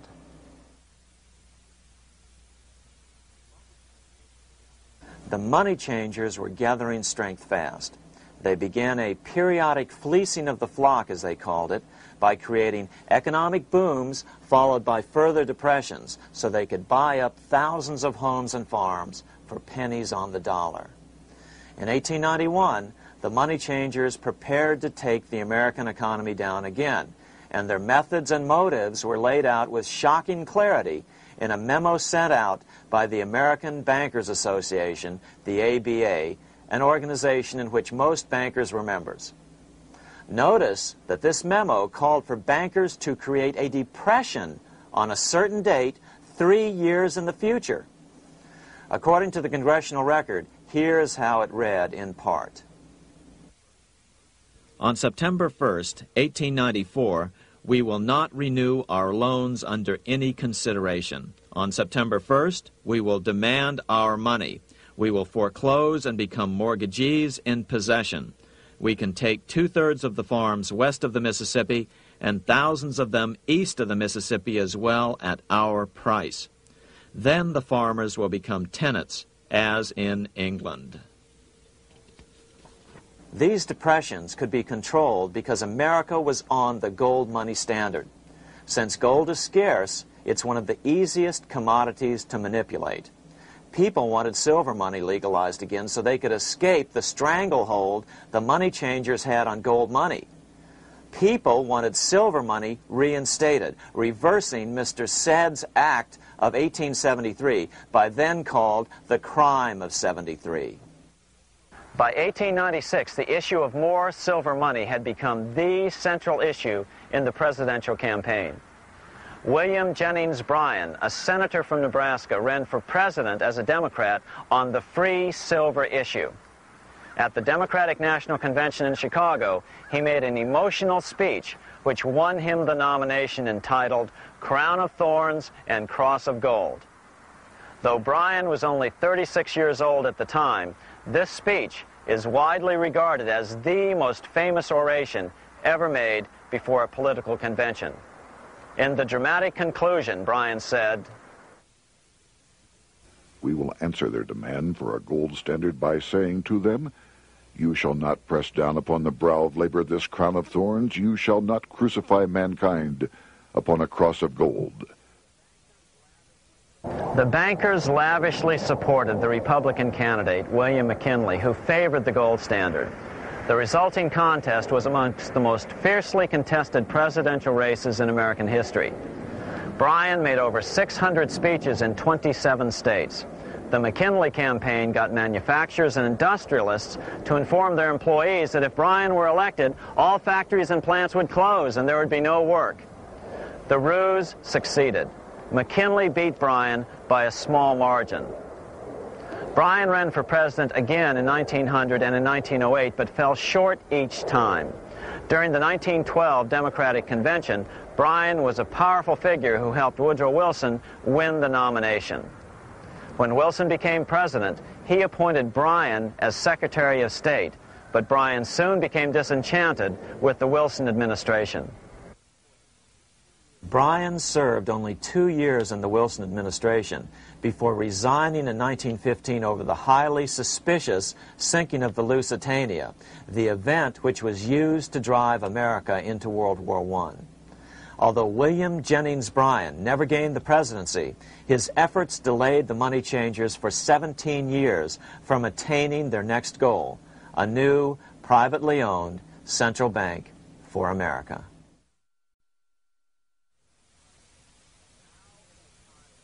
Now it was time for the money changers to get back to the business of a new private central bank for America. During the early 1900s, men like J.P. Morgan led the charge. One final panic would be necessary to focus the nation's attention on the supposed need for a central bank. The rationale was that only a central bank can prevent bank failures. Morgan was clearly the most powerful banker in America and a suspected agent for the Rothschilds. Morgan had helped finance John D. Rockefeller's Standard Oil empire. He had also helped finance the monopolies of Edward Harriman in railroads, of Andrew Carnegie in steel, and of others in numerous industries. But on top of that, J.P. Morgan's father, Junius Morgan, had been America's financial agent to the British. After his father's death, J.P. Morgan took on a British partner, Edward Grenfell, a longtime director of the Bank of England. In fact, upon Morgan's death, his estate contained only a few $1,000,000. The bulk of the securities most people thought he owned were in fact owned by others. In 1902, President Theodore Roosevelt allegedly went after Morgan and his friends by using the Sherman Antitrust Act to try to break up their industrial monopolies. Actually, Roosevelt did very little to interfere in the growing monopolization of American industry by the bankers and their surrogates. For example, Roosevelt supposedly broke up the Standard Oil monopoly, but it wasn't really broken at all. It was merely divided into 7 corporations, all still controlled by the Rockefellers. The public was aware of this thanks to political cartoonists like Thomas Nast, who referred to the bankers as the money trust. By 1907, the year after Teddy Roosevelt's re-election, Morgan decided it was time to try for a central bank again. Using their combined financial muscle, Morgan and his friends were secretly able to crash the stock market. Thousands of small banks were vastly overextended. Some had reserves of less than 1% thanks to the fractional reserve principle. Within days, bank runs were commonplace across the nation. Now Morgan stepped into the public arena and offered to prop up the faltering American economy by supporting failing banks with money he manufactured out of nothing. It was an outrageous proposal, far worse than even fractional reserve banking, but Congress let him do it. Morgan manufactured $200 million worth of this completely reserveless private money and bought things with it, paid for services with it, and sent some of it to his branch banks to lend out at interest. His plan worked. Soon, the public regained confidence in money in general and quit hoarding their currency. But as a result, banking power was further consolidated into the hands of a few large banks. By 1908, the panic was over, and Morgan was hailed as a hero by the president of Princeton University, a man by the name of Woodrow Wilson. All this trouble could be averted if we appointed a committee of 6 or 7 public-spirited men like J.P. Morgan to handle the affairs of our country. Economics textbooks would later explain that the creation of the Federal Reserve System was the direct result of the panic of 1907. Quote, "With its alarming epidemic of bank failures, the country was fed up once and for all with the anarchy of unstable private banking," close quote. But Minnesota Congressman Charles A. Lindbergh Sr., the father of the famous aviator Lucky Lindy, later explained that the panic of 1907 was really just a scam. Those not favorable to the money trust could be squeezed out of business, and the people frightened into demanding changes in the banking and currency laws which the money trust would frame. So, since the passage of the National Bank Act of 1863, the money changers had been able to create a series of booms and busts. The purpose was not only to fleece the American public of their property, but to later claim that the banking system was basically so unstable that it had to be consolidated into a central bank once again.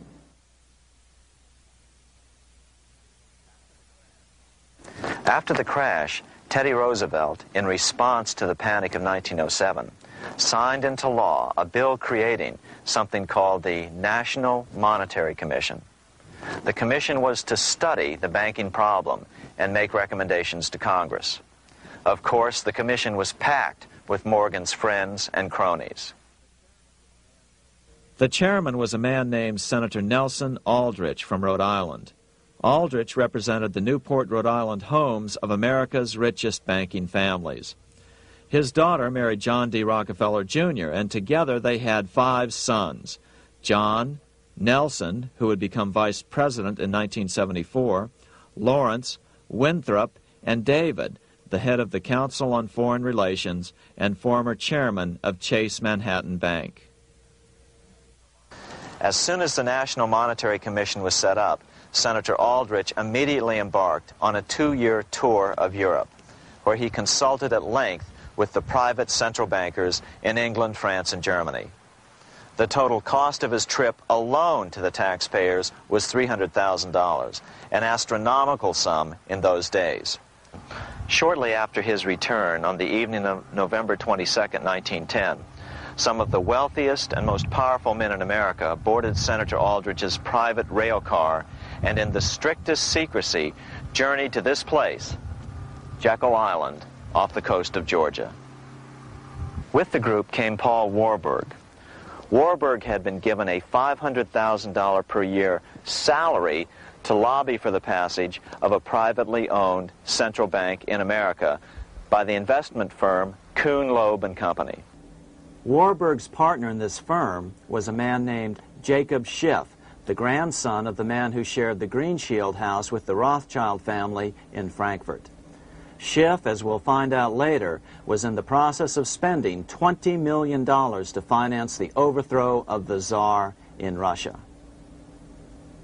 These three European banking families, the Rothschilds, the Warburgs, and the Schiffs, were interconnected by marriage down through the years, just as their American banking counterparts, the Morgans, Rockefellers, and Aldriches were. Secrecy was so tight that all 7 primary participants were cautioned to use only first names to prevent servants from learning their identities. Years later, one participant, Frank Vanderlip, president of National City Bank of New York and a representative of the Rockefeller family, confirmed the Jekyll Island trip in a February 9, 1935 edition of the Saturday Evening Post. I was as secretive, indeed as furtive as any conspirator. Discovery, we knew, simply must not happen, or else all our time and effort would be wasted. If it were to be exposed that our particular group had got together and written a banking bill, that bill would have no chance whatever of passage by Congress. The participants came here to figure out how to solve their major problem, how to bring back a privately owned central bank. But there were other problems that needed to be addressed as well. First of all, the market share of the big national banks was shrinking fast. In the first 10 years of the century, the number of U.S. banks had more than doubled to over 20,000. By 1913, only 29% of all banks were national banks, and they held only 57% of all deposits. As Senator Aldrich later admitted in a magazine article, before passage of this act, the New York bankers could only dominate the reserves of New York. Now, we are able to dominate the bank reserves of the entire country. Therefore, something had to be done to bring these new banks under their control. As John D. Rockefeller put it, quote, "Competition is sin," close quote. Secondly, the nation's economy was so strong that corporations were starting to finance their expansions out of profits instead of taking out huge loans from large banks. In the first 10 years of the new century, 70% of corporate funding came from profits. In other words, American industry was becoming independent of the money changers, and that trend had to be stopped. All the participants knew that these problems could be hammered out into a workable solution, but perhaps their biggest problem was a public relations problem, the name of the new bank. That discussion took place right here in this room, one of the many conference rooms in this sprawling hotel, today known as the Jekyll Island Club Hotel. Aldrich believed that the word bank should not even appear in the name. Warburg wanted to call the legislation the National Reserve Bill or the Federal Reserve Bill. The idea here was to give the impression that the purpose of the new central bank was to stop bank runs, but also to conceal its monopoly character. However, it was Aldrich, the egotistical politician, who insisted it be called the Aldrich Bill. After 9 days at Jekyll Island, the group dispersed. The new central bank would be very similar to the old Bank of the United States. It would be given a monopoly over U.S. currency and create that money out of nothing. How does the Fed create money out of nothing? It's a 4-step process. But first, a word on bonds. Bonds are simply promises to pay, or government IOUs. People buy bonds to get a secure rate of interest. At the end of the term of the bond, the government repays the bond plus interest, and the bond is destroyed. There are about $3.6 trillion worth of these loans or bonds at present. Now here's the Fed money-making process. Step 1. The Federal Open Market Committee approves the purchase of U.S. bonds on the open market. Step 2. The bonds are purchased by the Fed from whoever is offering them for sale on the open market. Step 3. The Fed pays for the bonds with electronic credits to the seller's bank, which in turn credits the seller's bank account. The trick is that these credits are based on nothing. The Fed just creates them. Step 4. The banks use these deposits as reserves. They can loan out over 10 times the amount of their reserves to new borrowers, all at interest. In this way, a Fed purchase of, say, $1 million worth of bonds gets turned into over $10 million in bank accounts. The Fed, in effect, creates 10% of this totally new money, and the banks create the other 90%. To reduce the amount of money in the economy, the process is just reversed. The Fed sells bonds to the public, and the money flows out of the purchaser's local bank. Loans must be reduced by 10 times the amount of the sale. So, a Fed sale of $1 million in bonds results in $10 million less money in the economy. So how does this benefit the bankers whose representatives huddled at Jekyll Island? First, it totally misdirected banking reform efforts from proper solutions. Second, it prevented a proper debt-free system of government finance, like Lincoln's greenbacks, from making a comeback. The bond-based system of government finance forced on Lincoln after he created greenbacks was now cast in stone. Third, it delegated to the bankers the right to create 90% of our money supply based on only fractional reserves, which they then loan out at interest. Fourth, it centralized overall control of our nation's money supply in the hands of a few men. Fifth, it established a central bank with a high degree of independence from effective political control. Soon after its creation, the Fed's great contraction in the early 1930s would cause the Great Depression. This independence has been enhanced since then through additional laws. In order to fool the public into thinking the government retained control, the plan called for the Fed to be run by a board of governors appointed by the President and approved by the Senate. But all the bankers had to do was to be sure their men got appointed to the board of governors. That wasn't hard. Bankers have money, and money buys influence over politicians. Once the participants left Jekyll Island, the public relations blitz was on. The big New York banks put together an educational fund of $5 million to finance professors at respected universities to endorse the new bank. Woodrow Wilson at Princeton was one of the first to jump on the bandwagon. But the bankers' subterfuge didn't work. The Aldrich Bill was quickly identified as the bankers' bill, a bill to benefit only what became known as the money trust. As Congressman Lindbergh put it during the congressional debate,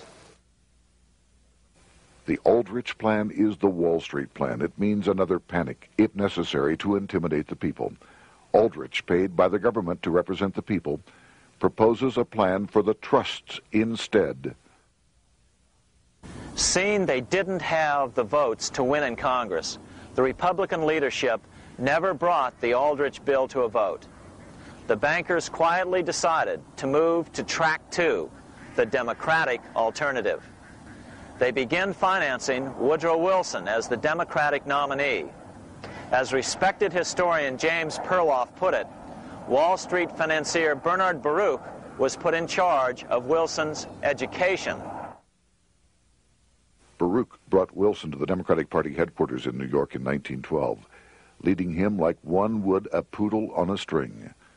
Wilson received an indoctrination course from the leaders convened there. So now the stage was set. The money changers were poised to install their privately owned central bank once again. The damage President Andrew Jackson had done 76 years earlier had been only partly repaired with the passage of the National Bank Act during the Civil War. Since then, the battle had raged on across the decades. The Jacksonians became the greenbackers, who became the hardcore supporters of William Jennings Bryan. With Bryan leading the charge, these opponents of the money changers, ignorant of Baruch's tutelage, now threw themselves behind Democrat Woodrow Wilson. They and Bryan would soon be betrayed.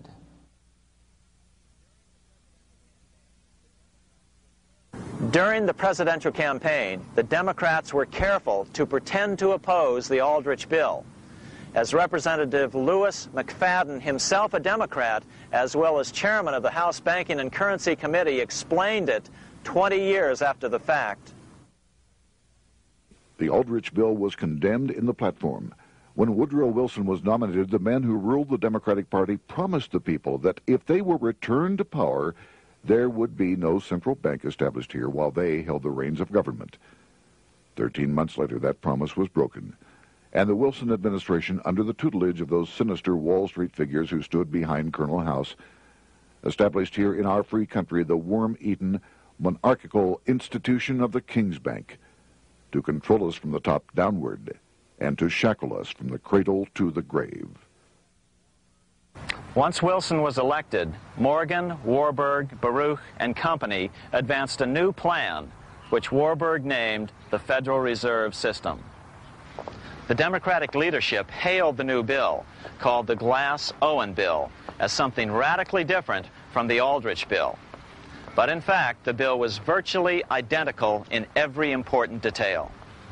In fact, so vehement were the Democratic denials of similarity that Paul Warburg, the father of both bills, had to step in to reassure his paid friends in Congress that the two bills were virtually identical. Brushing aside the external differences affecting the shells, we find the kernels of the two systems very closely resembling and related to one another. But that admission was for private consumption only. Publicly, the money trust trotted out Senator Aldrich and Frank Vanderlip, the president of Rockefeller's National City Bank of New York and one of the Jekyll Island Seven, to oppose the new Federal Reserve System. Years later, however, Vanderlip admitted in the Saturday Evening Post that the two measures were virtually identical. Although the Aldrich Federal Reserve Plan was defeated when it bore the name Aldrich, nevertheless, its essential points were all contained in the plan that finally was adopted. As Congress neared a vote, they called Ohio attorney Alfred Crozier to testify. Crozier noted the similarities between the Aldrich bill and the Glass-Owen bill.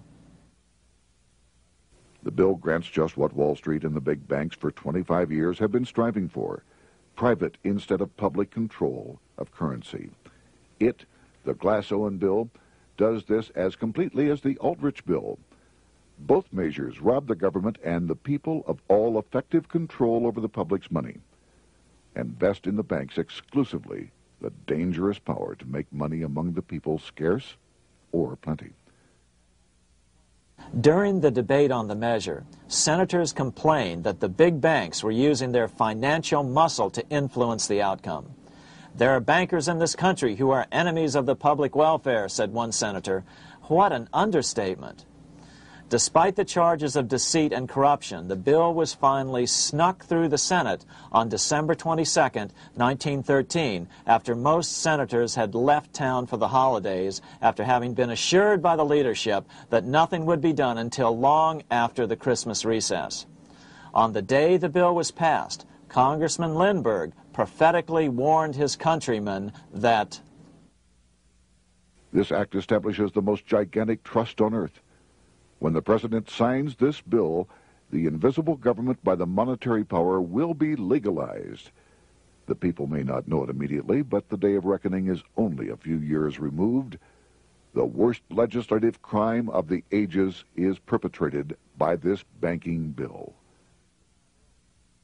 On top of all this, only weeks earlier, Congress had finally passed a bill legalizing income tax. Why was the income tax law important? Because bankers finally had in place a system which would run up a virtually unlimited federal debt. How would the interest on this debt be repaid? Never mind the principal. Remember, a privately owned central bank creates the principal out of nothing. The federal government was small then. Up to then, it had subsisted merely on tariffs and excise taxes.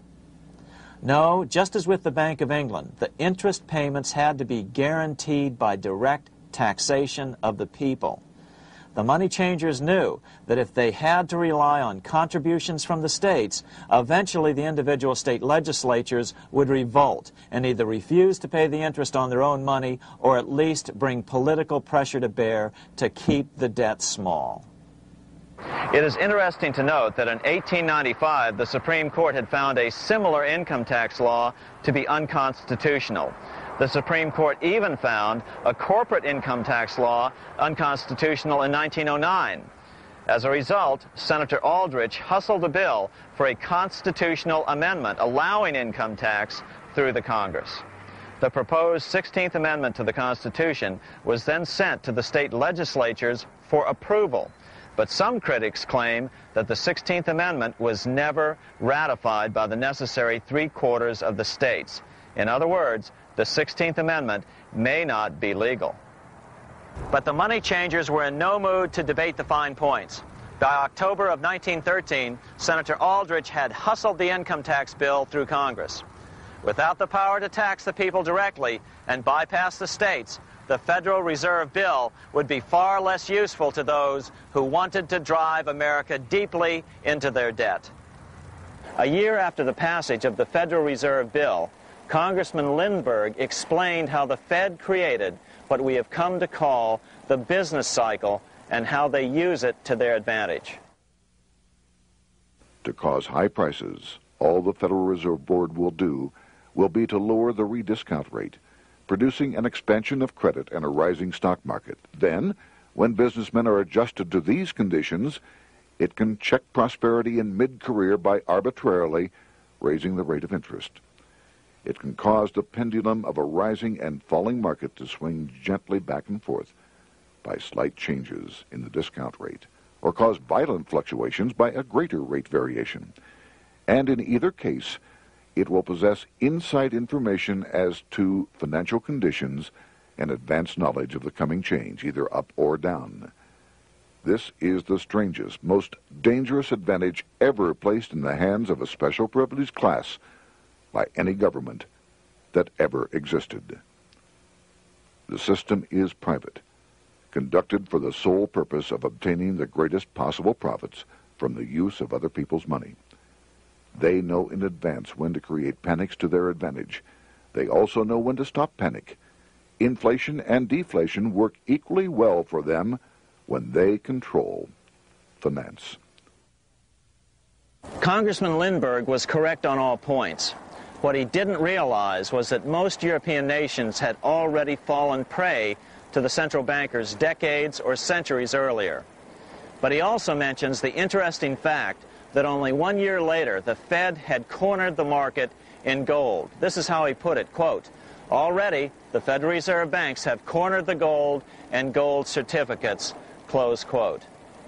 But Congressman Lindbergh was not the only critic of the Fed. Congressman Lewis McFadden, the chairman of the House Banking and Currency Committee from 1920 to 1931, remarked that the Federal Reserve Act brought about a superstate controlled by international bankers and international industrialists acting together to enslave the world for their own pleasure. Notice how McFadden saw the international character of the stockholders of the Federal Reserve. Another chairman of the House Banking and Currency Committee in the 1960s, Wright Patman from Texas, put it this way. In the United States today, we have in effect two governments. We have the duly constituted government, then we have an independent, uncontrolled, and uncoordinated government in the Federal Reserve System, operating the money powers which are reserved to Congress by the Constitution. Even the inventor of the electric light, Thomas Edison, joined the fray in criticizing the system of the Federal Reserve. If our nation can issue a dollar bond, it can issue a dollar bill. The element that makes the bond good makes the bill good also. The difference between the bond and the bill is the bond lets money brokers collect twice the amount of the bond and an additional 20%, whereas the currency pays nobody but those who contribute directly in some useful way. It is absurd to say that our country can issue $30 million in bonds and not $30 million in currency. Both are promises to pay, but one promise fattens the usurers, and the other helps the people. 3 years after the passage of the Federal Reserve Act, even President Wilson began to have second thoughts about what had been unleashed during his first term in office. We have come to be one of the worst ruled, one of the most completely controlled governments in the civilized world, no longer a government of free opinion, no longer a government by a vote of the majority, but a government by the opinion and duress of a small group of dominant men. Some of the biggest men in the United States in the field of commerce and manufacture are afraid of something. They know that there is a power somewhere so organized, so subtle, so watchful, so interlocked, so complete, so pervasive, that they had better not speak above their breath when they speak in condemnation of it. Before his death in 1924, President Wilson realized the full extent of the damage he had done to America when he confessed, "I have unwittingly ruined my government." So finally, the money changers, those who profit by manipulating the amount of money in circulation, had their privately owned central bank installed again in America.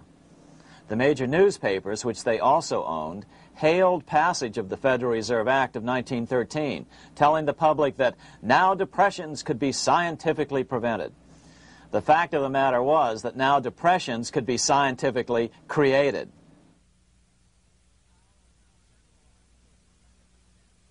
Power was now centralized to a tremendous extent. Now it was time for a war, a really big war. In fact, the First World War. Of course, to the central bankers, the political issues of war don't matter nearly as much as the profit potential, and nothing creates debts like warfare. England was the best example at that time. During the 119-year period between the founding of the Bank of England and Napoleon's defeat at Waterloo, England had been at war for 56 years, and much of the remaining time she'd been preparing for war. In World War I, the German Rothschilds loaned money to the Germans, the British Rothschilds loaned money to the British, and the French Rothschilds loaned money to the French. In America, J.P. Morgan was the sales agent for war materials to both the British and the French. In fact, 6 months into the war, Morgan became the largest consumer on earth, spending $10 million a day. His offices here at 23 Wall Street were mobbed by brokers and salesmen trying to cut a deal. In fact, it got so bad that the bank had to post guards at every door and at the partners' homes as well. Many other New York bankers made out as well from the war. President Wilson appointed Bernard Baruch to head the War Industries Board. According to historian James Perloff, both Baruch and the Rockefellers profited by some $200 million during the war. But profits were not the only motive. There was also revenge. The money changers never forgave the czars for their support of Lincoln during the Civil War. Also, Russia was the last major European nation to refuse to give in to the privately owned central bank scheme. 3 years after World War I broke out, the Russian Revolution toppled the Tsar and installed the scourge of communism. Jacob Schiff of Kuhn Loeb and Company bragged from his deathbed that he had spent $20 million towards the defeat of the Tsar. Money was funneled from England to support the revolution as well. Why would some of the richest men in the world financially back communism, the system that was openly vowing to destroy the so-called capitalism that made them wealthy? Researcher Gary Allen explained it this way. If one understands that socialism is not a share the wealth program, but is in reality a method to consolidate and control the wealth, then the seeming paradox of super-rich men promoting socialism becomes no paradox at all. Instead, it becomes logical, even the perfect tool of power-seeking megalomaniacs. Communism, or more accurately socialism, is not a movement of the downtrodden masses, but of the economic elite. As W. Cleon Skousen put it in his 1970 book, The Naked Capitalist, power from any source tends to create an appetite for additional power. It was almost inevitable that the super-rich would one day aspire to control not only their own wealth, but the wealth of the whole world. To achieve this, they were perfectly willing to feed the ambitions of the power-hungry political conspirators who were committed to the overthrow of all existing governments and the establishments of a central worldwide dictatorship. but what if these revolutionaries get out of control and try to seize power from the super-rich? After all, it was Mao Zedong who in 1938 stated his position concerning power. Political power grows out of the barrel of a gun. The Wall Street, London axis elected to take the risk. The master planners attempted to control revolutionary communist groups by feeding them vast quantities of money when they obeyed and contracting their money supply or even financing their opposition if they got out of control. Lenin began to understand that although he was the absolute dictator of the new Soviet Union, he was not pulling the financial strings. Someone else was silently in control. The state does not function as we desired. The car does not obey. A man is at the wheel and seems to lead it, but the car does not drive in the desired direction. It moves as another force wishes. Who is behind it? Representative Louis T. McFadden, the chairman of the House Banking and Currency Committee throughout the 1920s and into the Great Depression years of the 1930s, explained it this way. The course of Russian history has indeed been greatly affected by the operations of international bankers. The Soviet government has been given United States Treasury funds by the Federal Reserve Board, acting through the Chase Bank. England has drawn money from us through the Federal Reserve banks and has relent it at high rates of interest to the Soviet government. The Dnipro Dam was built with funds unlawfully taken from the United States Treasury by the corrupt and dishonest Federal Reserve Board and the Federal Reserve banks. In other words, the Fed and the Bank of England, at the behest of the international bankers who controlled them, were creating a monster, one which would fuel 7 decades of unprecedented communist revolution, warfare, and most importantly, debt. In case you think there's some chance that the money changers got communism going and then lost control, in 1992, the Washington Times reported that Russian President Boris Yeltsin was upset that most of the incoming foreign aid was being siphoned off, quote, straight back into the coffers of Western banks in debt service, close quote. No one in his right mind would claim that a war as large as World War I had a single cause. Wars are complex things with many causative factors. But on the other hand, it would also be equally foolish to ignore as a prime cause of World War I those who would profit the most from the war. The role of the money changers is no wild conspiracy theory. They had a motive, a short-ranged, self-serving motive, as well as a long-range political motive of advancing totalitarian governments, with the money changers maintaining the financial clout to control whatever politician might emerge as the leader. Next, we'll see what the money changers' ultimate political goal is for the world.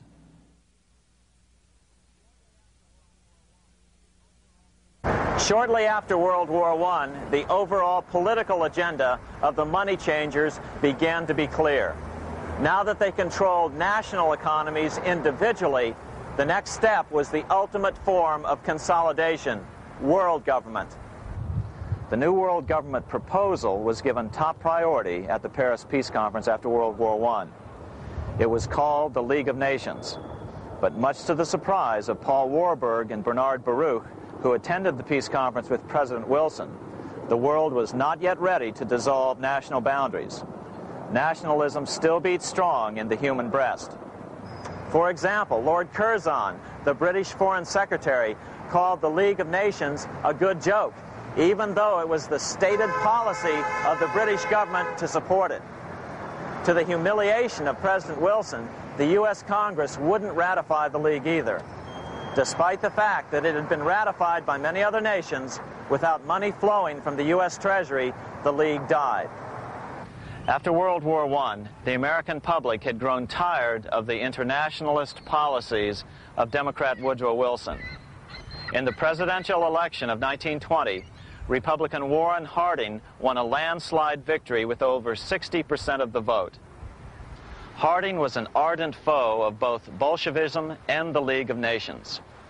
His election, which opened a 12-year run of Republican presidents in the White House, led to an unprecedented era of prosperity known as the Roaring Twenties. Despite the fact that the war had brought America a debt 10 times larger than its Civil War debt, still the American economy surged. Gold had poured into the country during the war, and it continued to do so afterwards. In the early 1920s, the governor of this bank, the Federal Reserve Bank of New York, a man named Benjamin Strong, met frequently with the secretive and eccentric governor of the Bank of England, Montague Norman. Norman was determined to replace the gold England had lost to the U.S. during World War I and return the Bank of England to its former position of dominance in world finance. On top of that, rich with gold, the American economy might get out of control again, just like it had done after the Civil War. During the next 8 years, under the presidencies of Harding and Coolidge, the huge federal debt built up during World War I was cut by 38%, down to $16 billion, the greatest percentage drop in U.S. history. During the election of 1920, Warren Harding and Calvin Coolidge ran against James Cox, the governor of Ohio, and the little-known Franklin D. Roosevelt, who had previously risen to no higher post than President Wilson's Assistant Secretary of the Navy. After his inauguration, Harding moved quickly to formally kill the League of Nations. Then he quickly moved to reduce domestic taxes while raising tariffs to record heights. Now, this was a revenue policy of which most of the Founding Fathers would certainly have approved. His second year in office, Harding took ill on a train trip in the West and suddenly died. Although no autopsy was performed, the cause was said to be either pneumonia or food poisoning. When Coolidge took over, he continued Harding's domestic economic policy of high tariffs on imports while cutting income taxes. As a result, the economy grew at such a rate that net revenue still increased. Now that had to be stopped. So just as they'd done so frequently before, the money changers decided it was time to crash the American economy.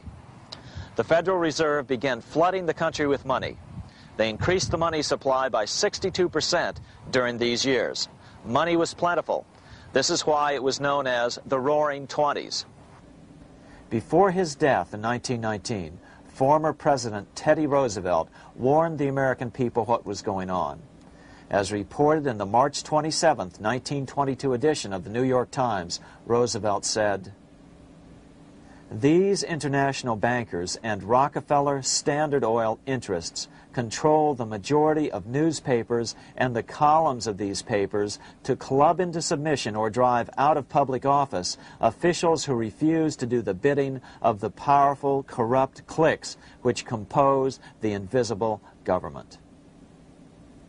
Just one day before, in the New York Times, the mayor of New York, John Hylan, quoted Roosevelt and blasted those he saw as taking control of America, its political machinery, and its press. The warning of Theodore Roosevelt has much timeliness today, for the real menace of our republic is this invisible government which, like a giant octopus, sprawls its slimy length over city, state, and nation. It seizes in its long and powerful tentacles our executive officers, our legislative bodies, our schools, our courts, our newspapers, and every agency created for the public protection.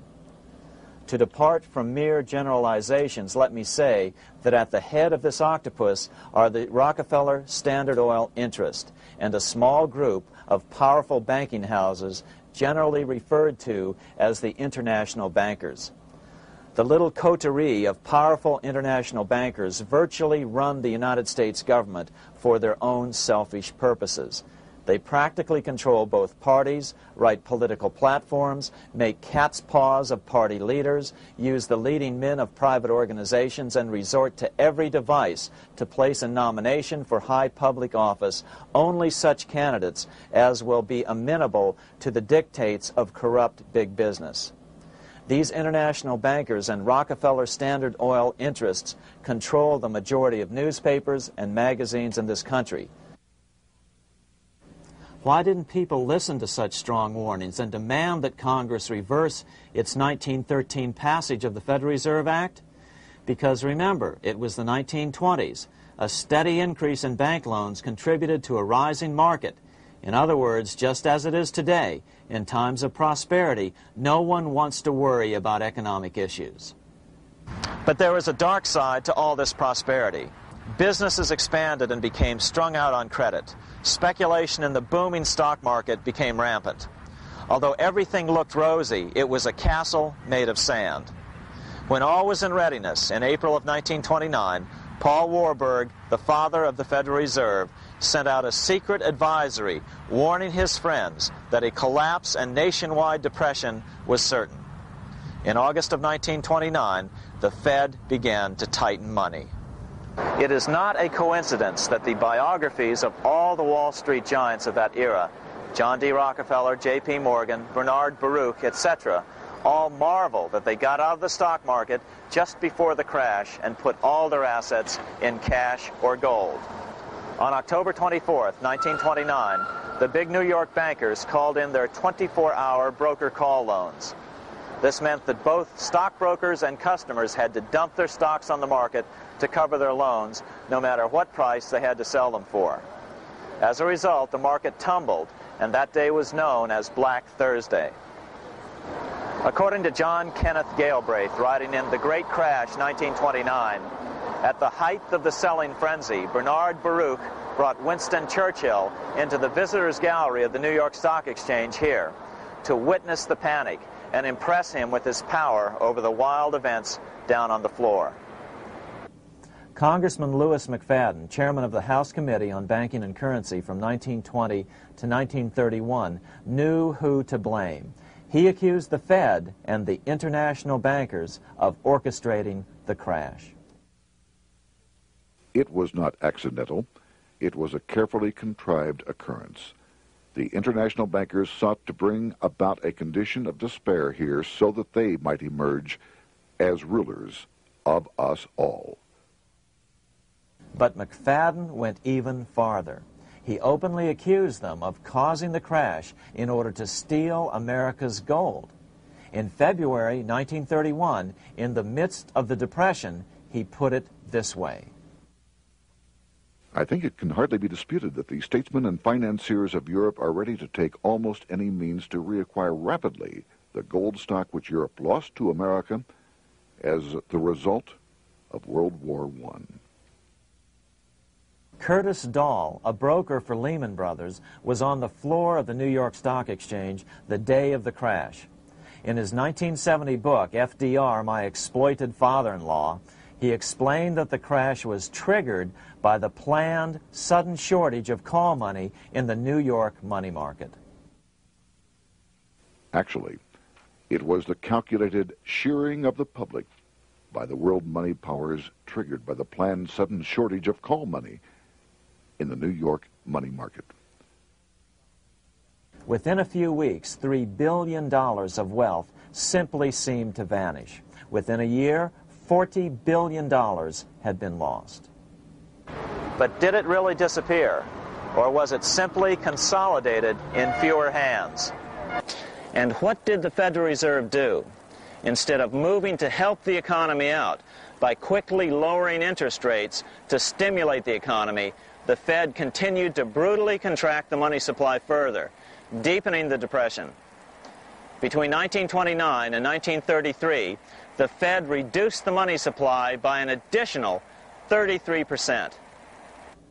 Although most Americans have never heard that the Fed was the cause of the Depression, this is well known among top economists. Milton Friedman, the Nobel Prize-winning economist now of Stanford University, said the same thing in a National Public Radio interview in January of 1996. The Federal Reserve definitely caused the Great Depression by contracting the amount of currency in circulation by 1/3 from 1929 to 1933. But the money lost by most Americans during the Depression didn't just vanish. It was just redistributed into the hands of those who had gotten out just before the crash and had purchased gold, which is always a safe place to put your money just before a depression. But America's money also went overseas. Incredibly, as President Hoover was heroically trying to rescue banks and prop up businesses, with millions of Americans starving as the Great Depression deepened, millions of dollars were being spent rebuilding Germany from damage sustained during World War I. 8 years before Hitler would invade Poland, Representative Louis McFadden, chairman of the House Banking and Currency Committee, warned Congress that Americans were paying for Hitler's rise to power. After World War I, Germany fell into the hands of the German international bankers.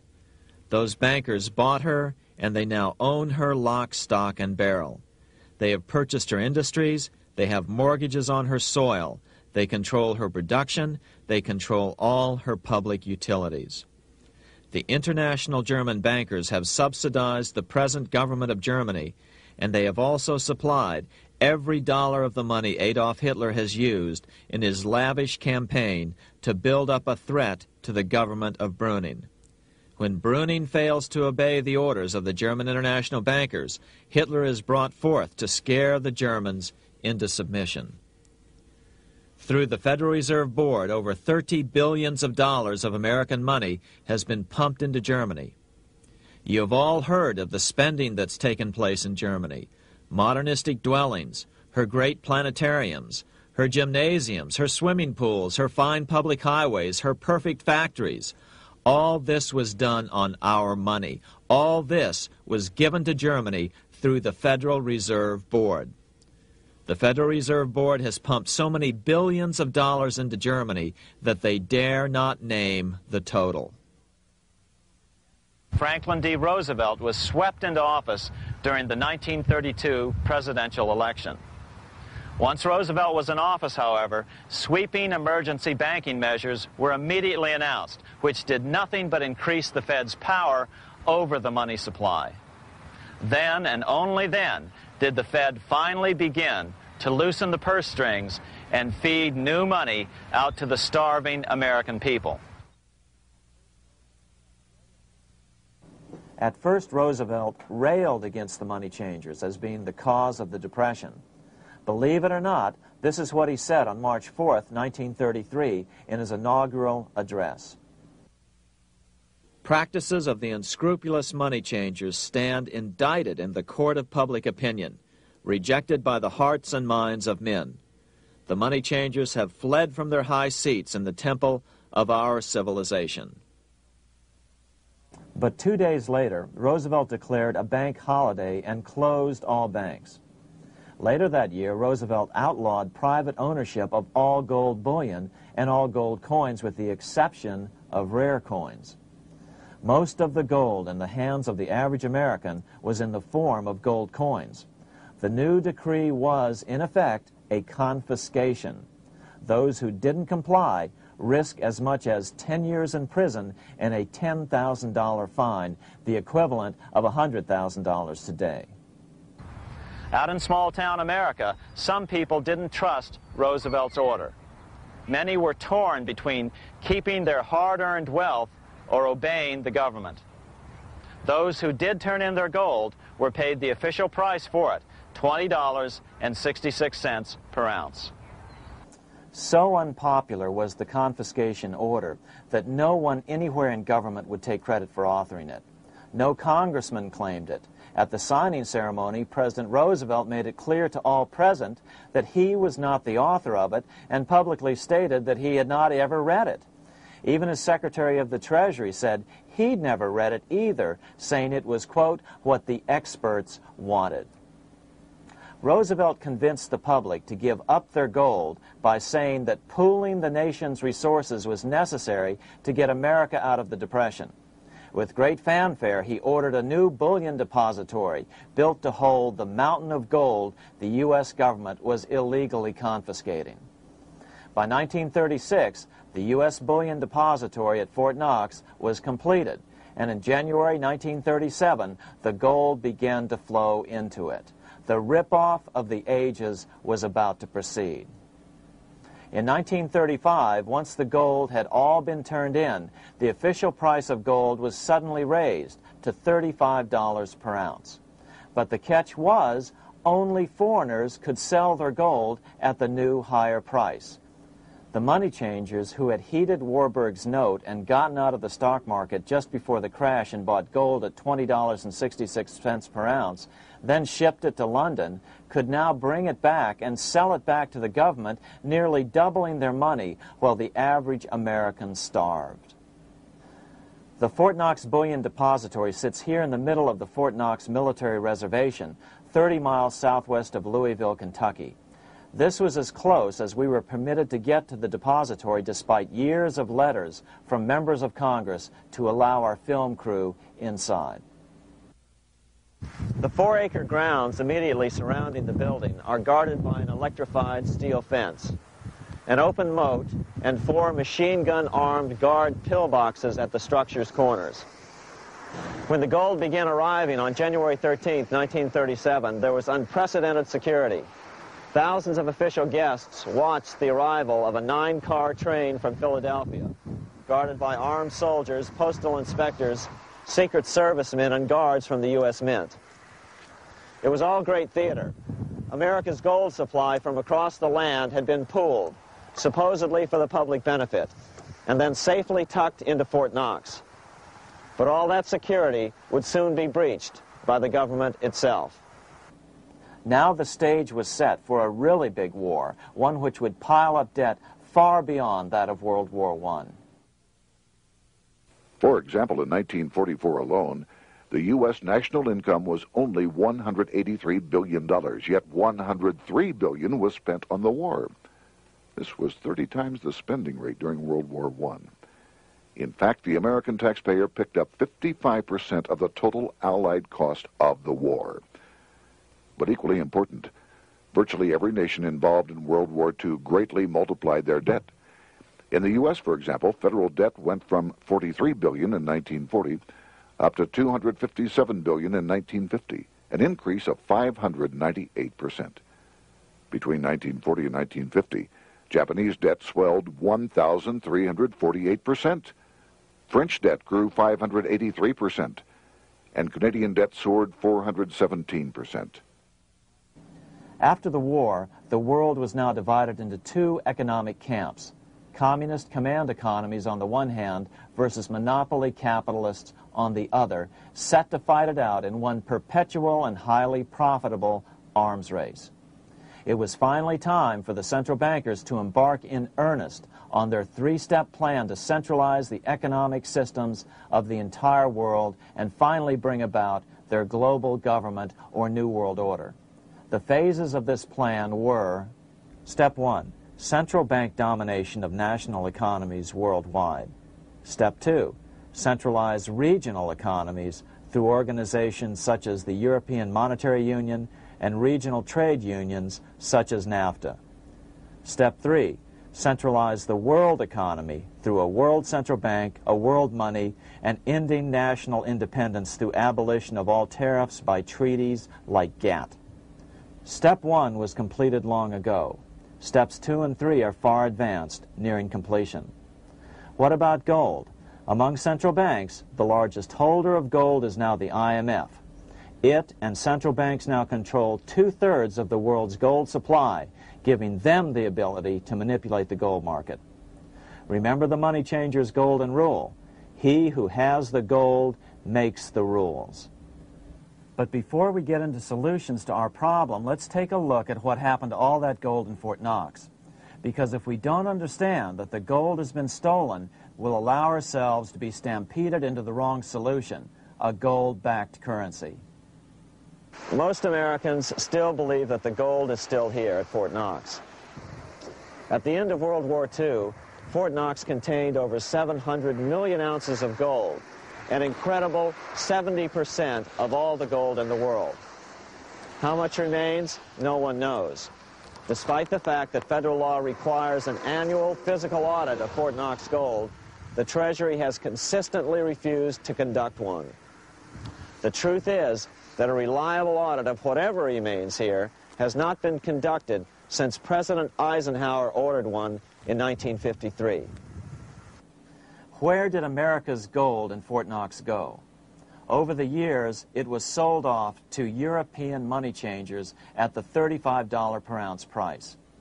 Remember, this was during a time when it was illegal for Americans to buy any of their own gold from Fort Knox. In fact, there was a very infamous case where the Firestone family set up a string of dummy corporations to purchase Fort Knox gold and keep it in Switzerland, never hitting U.S. shores. They were eventually caught, however, and successfully prosecuted. Finally, by 1971, all the pure gold had been secretly removed from Fort Knox, drained back to London. Once the gold was gone from Fort Knox, President Nixon closed the gold window by repealing Roosevelt's Gold Reserve Act of 1934, finally making it legal once again for Americans to buy gold. Naturally, gold prices immediately began to soar. 9 years later, gold sold for $880 per ounce, 25 times what the gold in Fort Knox was sold for. One would think that eventually someone in the government would get wind of what was happening and blow the whistle. The largest fortune in the history of the world stolen. Shades of the old James Bond film, Goldfinger. Well, as a matter of fact, Ian Fleming, the author of the James Bond series, was head of the British counterintelligence service, MI5. Some believe in the intelligence community that he wrote much of his fiction as a warning, as many authors of fiction do.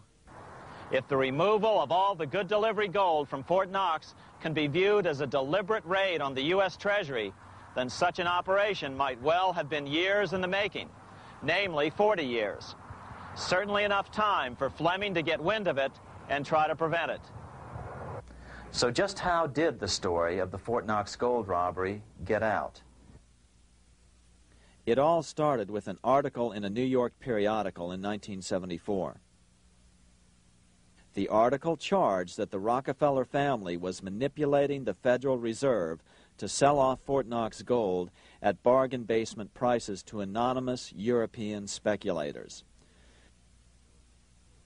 3 days later, the anonymous source of the story, Louise Auchincloss Boyer, mysteriously fell to her death from the window of her 10th floor apartment in New York.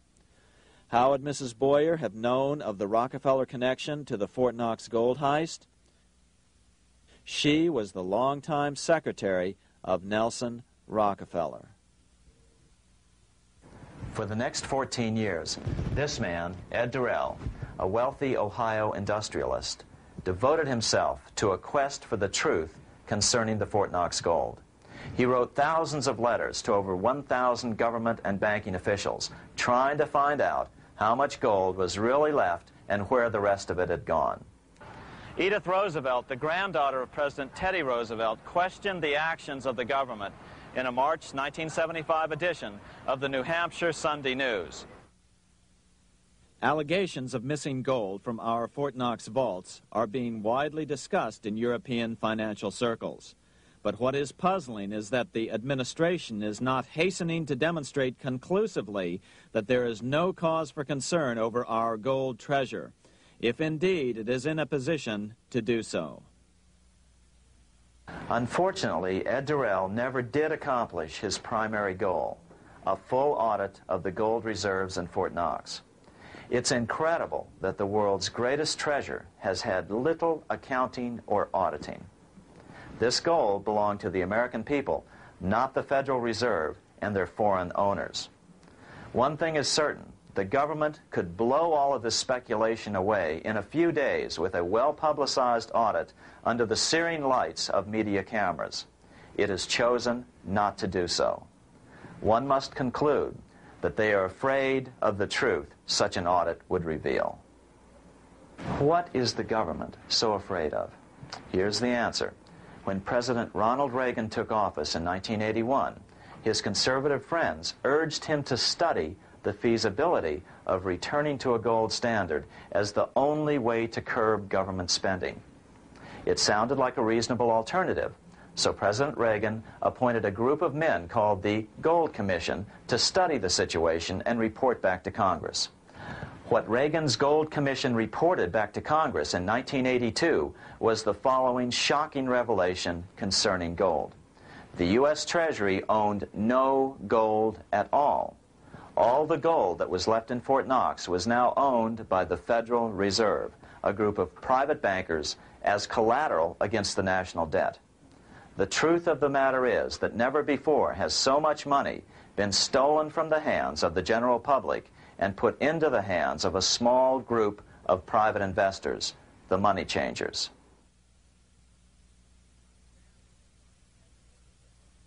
I'm standing in front of the headquarters of the International Monetary Fund located in Washington, D.C. Across the street, right over there, is the headquarters of the World Bank. What are these organizations, and who controls them, and most importantly, are they about to create a huge worldwide depression? Let us step back in time for a moment to the aftermath of World War I. People were tired of war, so under the guise of peacemaking, the international bankers devised a plan to consolidate power even further. Claiming only an international government would stem the tide of world wars, the money changers pushed forward a proposal for world government which stood on three legs. A world central bank to be called the Bank of International Settlements, a world judiciary to be called the World Court located in The Hague, the Netherlands, and a world executive and legislature to be called the League of Nations. As President Clinton's mentor, Georgetown historian Carroll Quigley wrote in his 1966 book, Tragedy and Hope,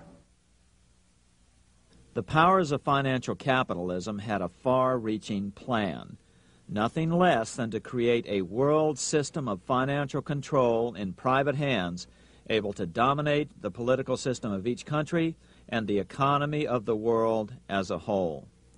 This system was to be controlled in a feudalistic fashion by the central banks of the world, acting in concert by secret agreements arrived at in frequent meetings and conferences. The apex of the system was to be the Bank for International Settlements in Bâle, Switzerland, a private bank owned and controlled by the world central banks, which were themselves private corporations.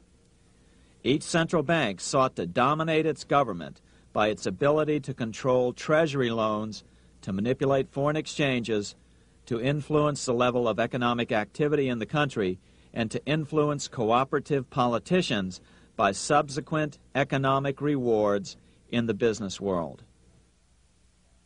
Despite intense pressure from the international bankers and the press, a handful of U.S. senators, led by Senator Henry Cabot Lodge, kept the U.S. out of these schemes. Without U.S. participation, the League was doomed.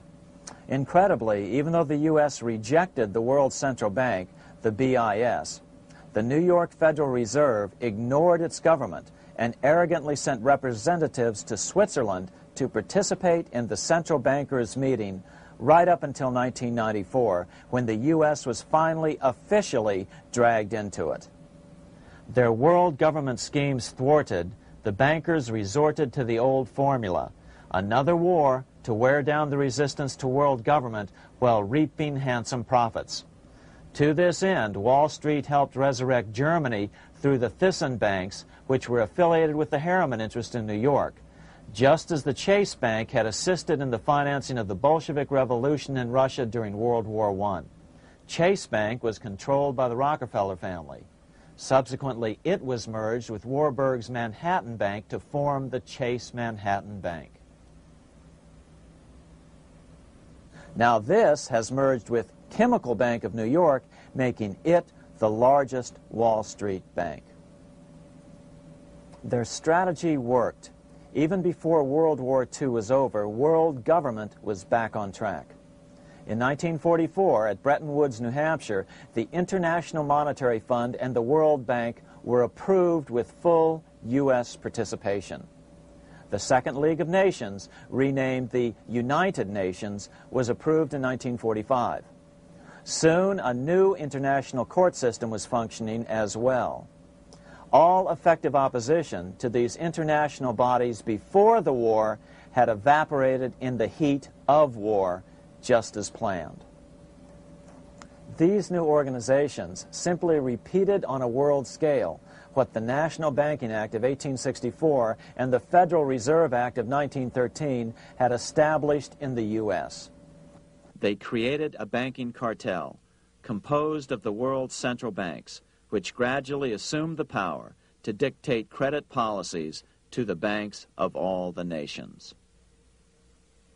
For example, just as the Federal Reserve Act authorized the creation of a new national fiat currency called Federal Reserve Notes, the IMF has been given the authority to issue a world fiat money called Special Drawing Rights, or SDRs.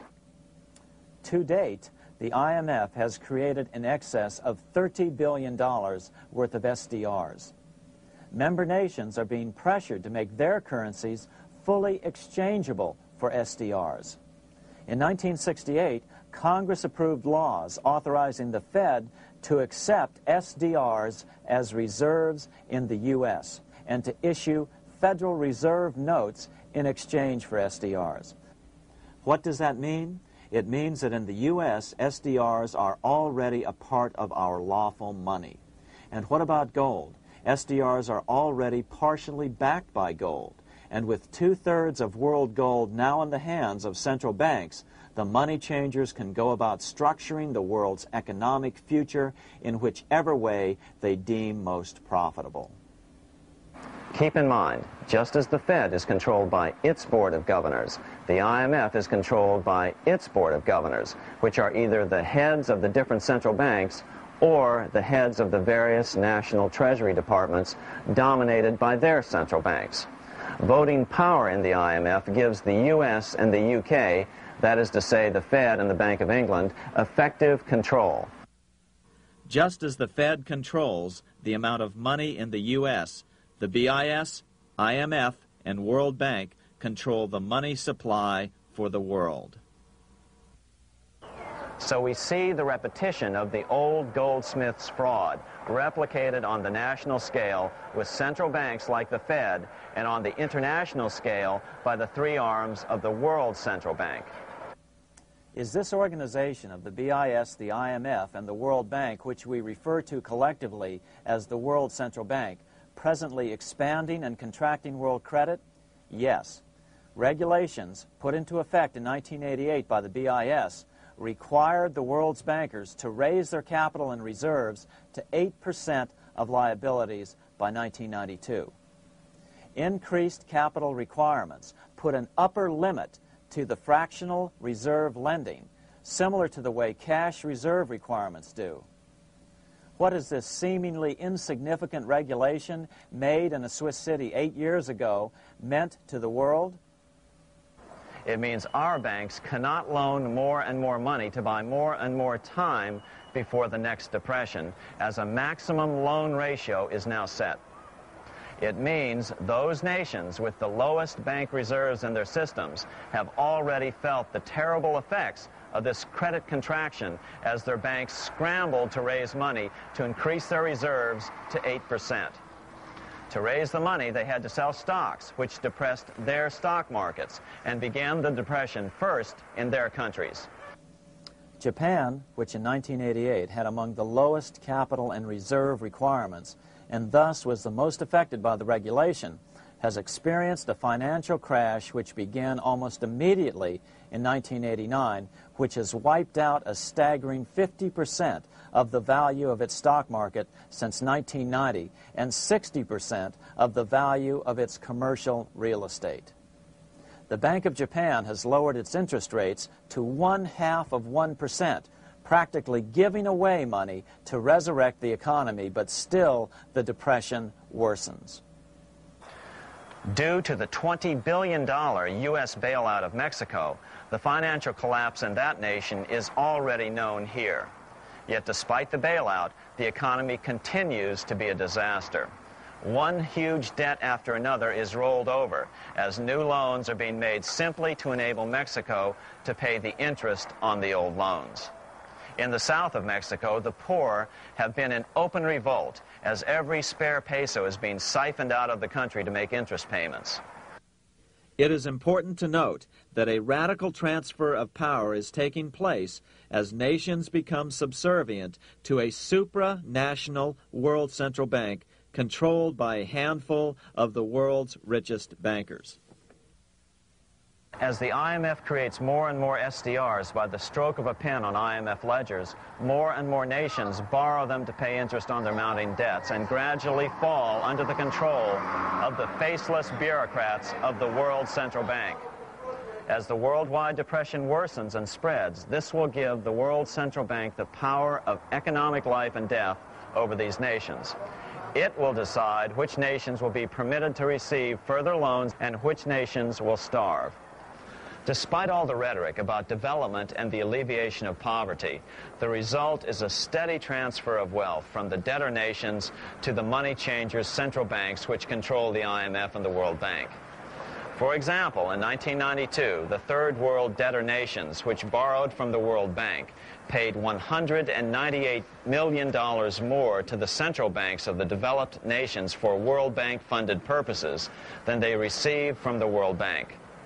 All this increases their permanent debt in exchange for temporary relief of poverty caused by prior borrowings. Already, these repayments exceed the amount of the new loans. By 1992, Africa's external debt had reached $290 billion, 2.5 times greater than in 1980, resulting in skyrocketing infant mortality rates and unemployment, deterioration of schools, housing, and the general health of the people. The entire world faces the immeasurable suffering already destroying the Third World and now Japan, all for the benefit of the money changers. As one prominent Brazilian politician put it, "The Third World War has already started. It is a silent war, not for that reason any less sinister. The war is tearing down Brazil, Latin America, and practically all the Third World. Instead of soldiers dying, there are children. It is a war over the Third World debt, one which has as its main weapon interest, a weapon more deadly than the atom bomb, more shattering than a laser beam."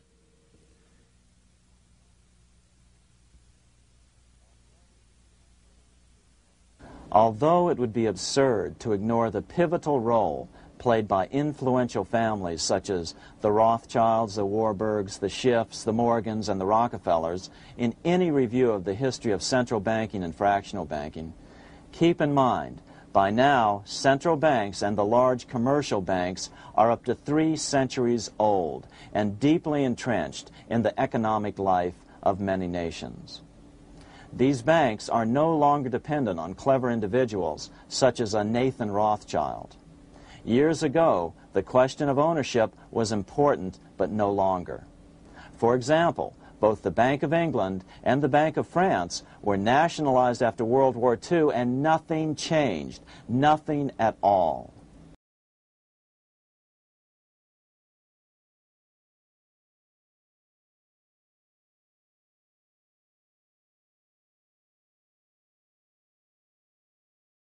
They endure and continue to grow, now protected by numerous laws, paid politicians, and mortgaged media, untouched by the changing of generations. 3 centuries have given them an aura of respectability. The old school tie is now worn by the 6th generation son, who's been raised in a system that he may never question as he is named to serve on the governing boards of countless philanthropic organizations. To focus attention today on individuals or families, or to attempt to sort out the current holders of power serves little useful purpose and would be a distraction from the cure. The problem is far bigger than that. It is the corrupt banking system that was and is being used to consolidate vast wealth into fewer and fewer hands that is our current economic problem. Change the names of the main players now, and the problem will neither go away nor even miss a beat. Likewise, among the hordes of bureaucrats working in the World Bank, central banks, and international banks, only a tiny fraction have any idea of what's really going on. No doubt they'd be horrified to learn that their work is contributing to the terrible impoverishment and gradual enslavement of mankind to a few incredibly rich plutocrats. So really, there's no use in emphasizing the role of individuals anymore. And the problem even transcends the normal spectrum of political right and left. Both communism and socialism, as well as monopoly capitalism, have been used by the money changers. Today, they profit from either side of the new political spectrum. The big government, welfare state on the so-called left wing versus the neoconservative, laissez-faire capitalists who want big government totally out of their lives on the right wing. Either way, the bankers win. Monetary reform is the most important political issue facing this nation.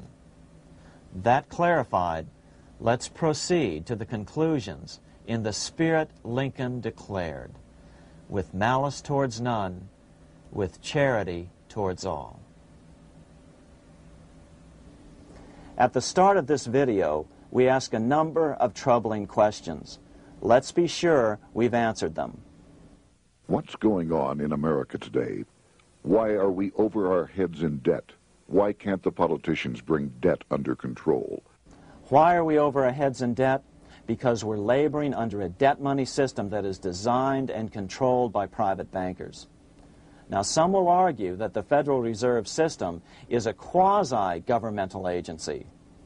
But the President appoints only 2 of the 7 members of the Federal Reserve Board of Governors every 4 years.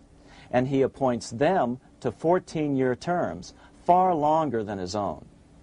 The Senate does confirm those appointments, but the whole truth is that the President wouldn't dare appoint anyone to that board of whom Wall Street does not approve. Of course, this does not preclude the possibility that some honorable men may be appointed to the Board of Governors. But the fact is that the Fed is specifically designed to operate independently of our government, as are nearly all other central banks. Some argue that the Fed promotes monetary stability. We saw the current head of the Bank of England, Eddie George, claim that this was the most important role of a central bank. In fact, the Fed's record of stabilizing the economy shows it to be a miserable failure in this regard. Within the first 25 years of its existence, the Fed caused 3 major economic downturns, including the Great Depression, and for the last 30 years has shepherded the American economy into a period of unprecedented inflation. Again, this is not some wild conspiracy theory. It's a well-known fact among top economists. As Nobel Prize-winning economist Milton Friedman put it, the stock of money, prices, and output was decidedly more unstable after the establishment of the Federal Reserve System than before. The most dramatic period of instability in output was, of course, the period between the 2 wars, which includes the severe monetary contractions of 1920-21, 1929-33, and 1937-38. No other 20-year period in American history contains as many as 3 such severe contractions. This evidence persuades me that at least a third of the price rise during and just after World War I is attributable to the establishment of the Federal Reserve System, and that the severity of each of the major contractions, 1920-21, 1929-33, and 1937-38, is directly attributable to acts of commission and omission by the reserve authorities. Any system which gives so much power and so much discretion to a few men so that mistakes, excusable or not, can have such far-reaching effects is a bad system. It is a bad system to believers in freedom just because it gives a few men such power without any effective check by the body politic. This is the key political argument against an independent central bank. To paraphrase Clemenceau, money is much too serious a matter to be left to the central bankers. We must learn from our history before it is too late. Why can't politicians control the federal debt? Because all our money is created out of debt. Again, it's a debt money system. Our money is created initially by the purchase of U.S. bonds. The public buys bonds like savings bonds, the banks buy bonds, foreigners buy bonds, and when the Fed wants to create more money in the system, it buys bonds, but pays for them with a simple bookkeeping entry which it creates out of nothing. Then this new money created by the Fed is multiplied by a factor of 10 by the banks thanks to the fractional reserve principle. So although the banks don't create currency, they do create checkbook money or deposits by making new loans. They even invest some of this created money. In fact, over $1 trillion of this privately created money has been used to purchase U.S. bonds on the open market, which provides the banks with roughly $50 billion in interest, risk-free, each year, less the interest they pay to some depositors. In this way, through fractional reserve lending, banks create over 90% of the money and therefore cause over 90% of our inflation. What can we do about all this? Fortunately, there's a way to fix the problem fairly easily, speedily, and without any serious financial problems. We can get our country totally out of debt in 1 to 2 years by simply paying off these U.S. bonds with debt-free U.S. notes, just like Lincoln issued. Of course, that by itself would create tremendous inflation, since our currency is presently multiplied by the fractional reserve banking system. But here's the ingenious solution, advanced in part by Milton Friedman, to keep the money supply stable and avoid inflation and deflation while the debt is retired. As the Treasury buys up its bonds on the open market with U.S. notes, the reserve requirements of your hometown local bank will be proportionally raised, so the amount of money in circulation remains constant.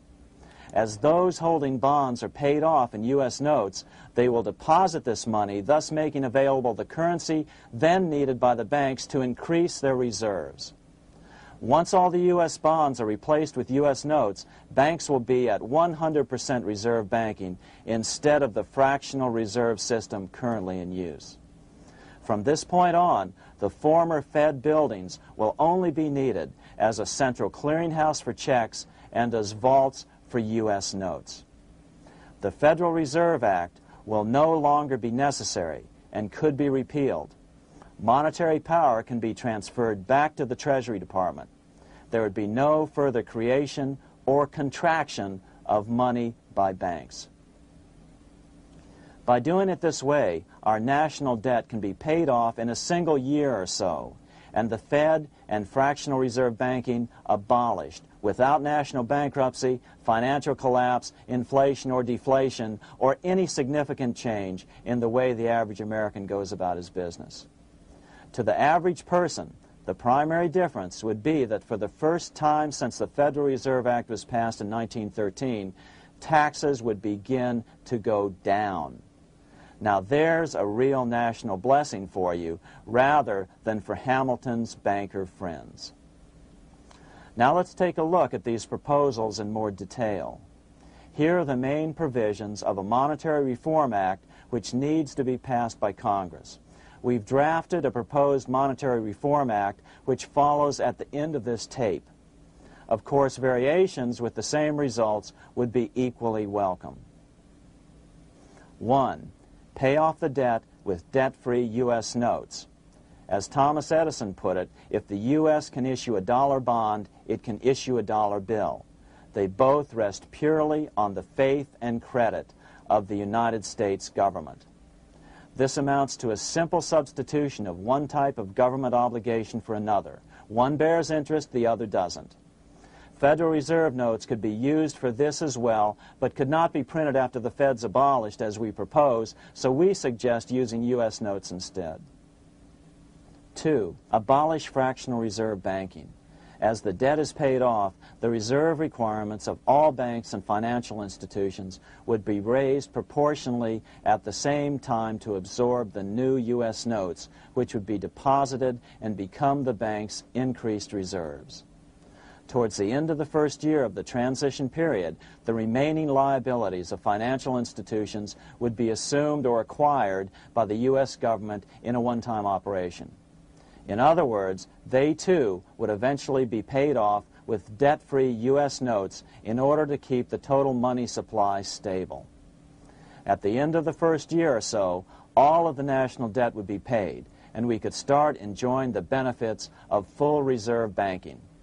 The Fed would be obsolete, an anachronism. 3. Repeal the Federal Reserve Act of 1913 and the National Banking Act of 1864. These acts delegate the money power to a private banking monopoly. They must be repealed, and the money power handed back to the Department of Treasury, where they were initially under President Abraham Lincoln. No banker or person in any way affiliated with financial institutions should be allowed to regulate banking. After the first two reforms, these acts would serve no useful purpose anyway, since they relate to a fractional reserve banking system. 4. Withdraw the U.S. from the IMF, the BIS, and the World Bank. These institutions, like the Federal Reserve, are designed to further centralize the power of the international bankers over the world's economy, and the U.S. must withdraw from them. Their harmless functions, such as currency exchange, can be accomplished either nationally or in new organizations limited to those functions.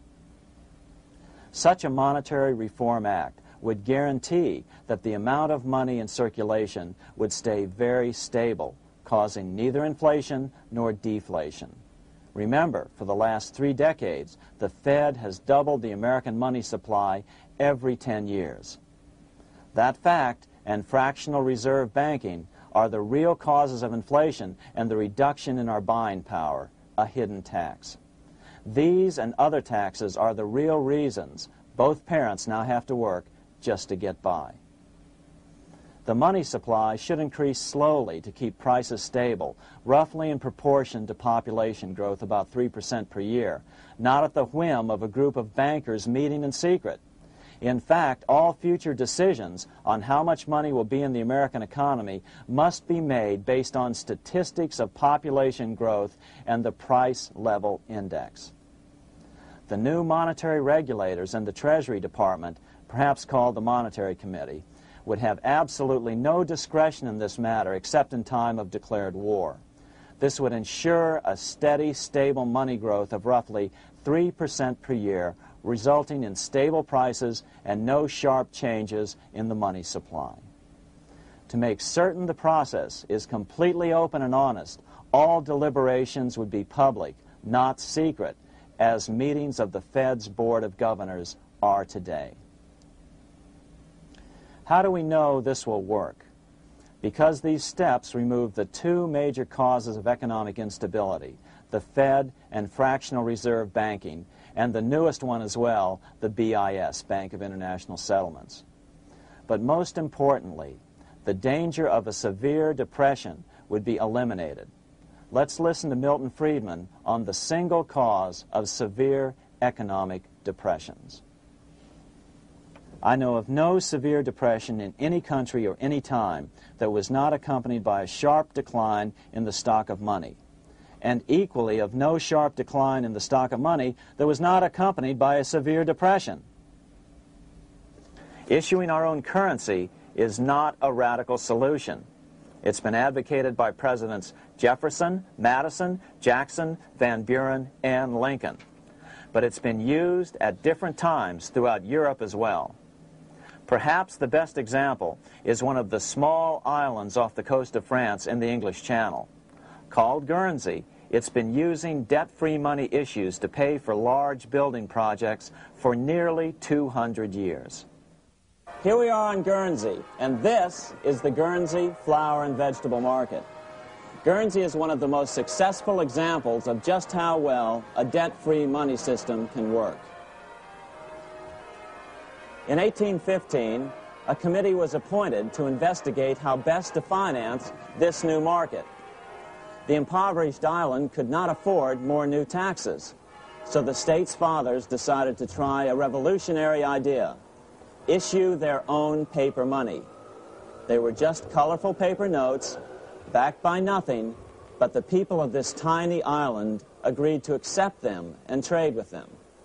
To be sure they circulated widely, they were declared to be good for the payment of taxes.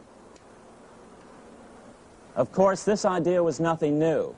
It was exactly what America had done before the American Revolution, and there are many other examples throughout the world. But it was new to Guernsey, and it worked miracles. This market is still in use, and remember, it was built for no debt to the people of this island state. But what if we follow Guernsey's example? How would the bankers react to these reforms? Certainly the international bankers' cartel will oppose reforms that do away with their control of the world's economies as they have in the past. But it is equally certain that Congress has the constitutional authority and responsibility to authorize the issuance of debt-free money, U.S. notes, and to reform the very banking laws it ill-advisedly enacted. Undoubtedly, the bankers will claim that issuing debt-free money will cause severe inflation or make other dire predictions. But remember, it is fractional reserve banking which is the real cause of over 90% of all inflation, not whether debt-free U.S. notes are used to pay for government deficits. In the current system, any spending excesses on the part of Congress are turned into more debt bonds, and the 10% purchased by the Fed are then multiplied many times over by the bankers, causing over 90% of all inflation. Our fractional reserve and debt-based banking system is the problem. We must ignore its inevitable resistance to reform and remain firm until the cure is complete. As the director of the Bank of England in the 1920s, Sir Josiah Stamp put it, referring to this modern fractional reserve banking system, banking is conceived in iniquity and born in sin. Bankers own the earth. Take it away from them, but leave them the power to create money and control credit, and with the flick of a pen, they will create enough money to buy it back again. Take this great power away from the bankers, and all great fortunes like mine will disappear, and they ought to disappear, for this would be a better and happier world to live in. But if you want to continue the slaves of bankers and pay the cost of your own slavery, let them continue to create money and to control credit. Americans are slowly figuring this out. Today, over 3,200 cities and counties have endorsed the proposal of a nonprofit organization called Sovereignty. The Sovereignty movement calls for Congress to authorize the Secretary of the Treasury to issue $90 billion per year of U.S. notes, not Federal Reserve notes nor debt-based bonds, to loan money interest-free to cities, counties, and school districts for needed capital improvements.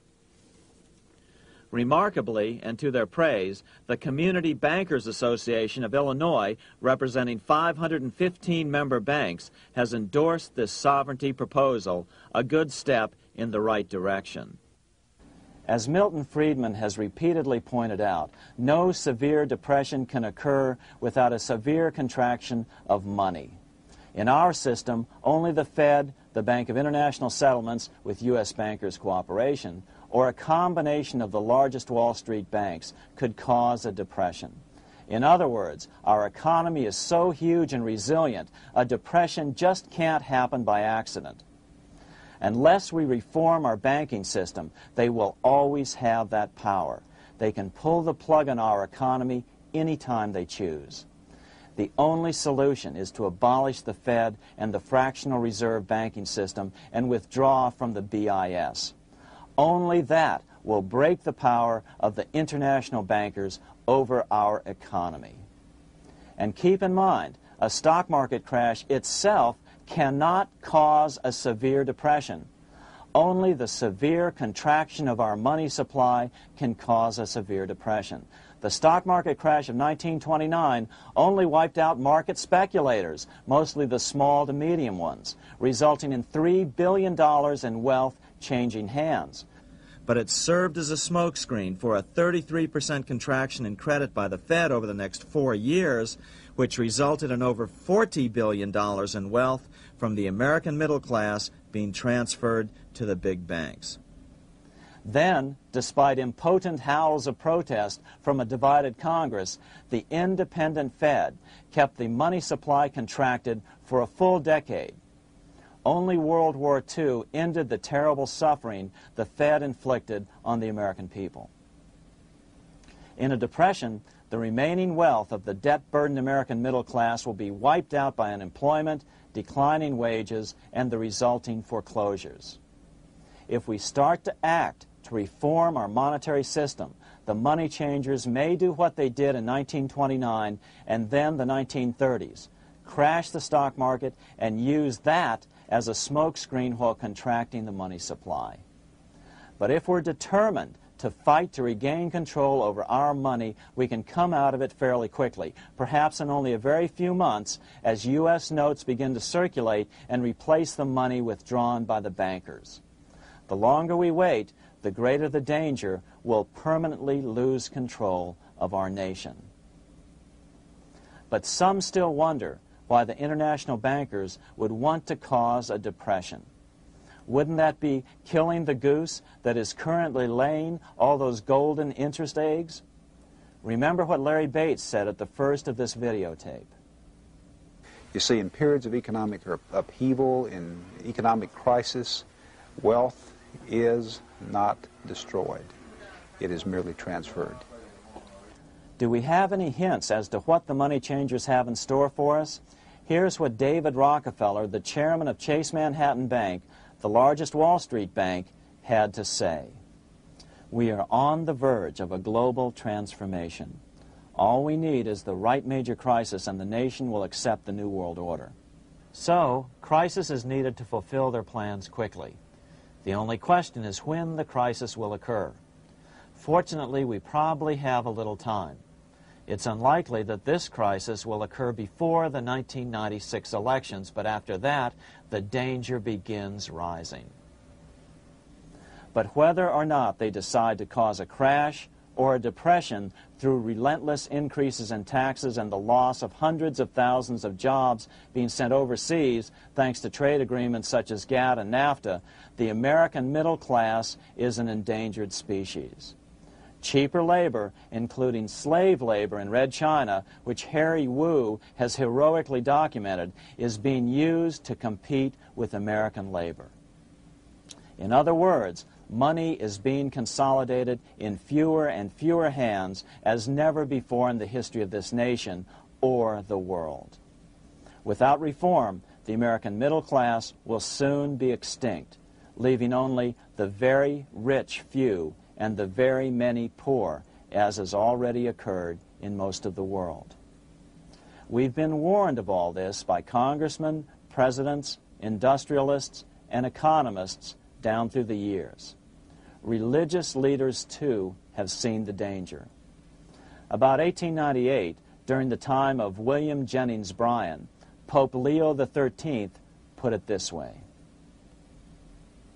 On the one side, there is the party which holds the power because it holds the wealth, which has in its grasp all labor and all trade, which manipulates for its own benefit and its own purposes all the sources of supply, and which is powerfully represented in the councils of state itself. On the other side, there is the needy and powerless multitude, sore and suffering. Rapacious usury, which, although more than once condemned by the Church, is nevertheless under a different form, but with the same guilt, still practiced by avaricious and grasping men, so that a small number of very rich men have been able to lay upon the masses of the poor a yoke little better than slavery itself. More recently, during America's Great Depression, Pope Pius XI spoke of the same problem. In our days, not alone is wealth accumulated, but immense power and despotic economic domination is concentrated in the hands of a few. This power becomes particularly irresistible when exercised by those who, because they hold and control money, are able also to govern credit and determine its allotment. For this reason, supplying, so to speak, the lifeblood to the entire economic body and grasping, as it were, in their hands the very soul of the economy, so that no one dare breathe against their will. Educate your friends. Our country needs a solid group who really understand how our money is manipulated and what the solutions really are. Because if a depression comes, there will be those who call themselves conservatives who will come forward advancing solutions framed by the international bankers. Beware of calls to return to a gold standard. Why? Simple, because never before has so much gold been so concentrated outside of American hands.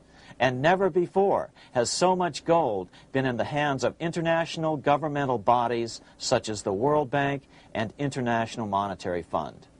A gold-backed currency usually brings despair to a nation, and to return to it would certainly be a false solution in our case. Remember, we had a gold-backed currency in 1929 and during the first 4 years of the Great Depression. Likewise, beware of any plans advanced for a regional or world currency. This is the international bankers' Trojan horse.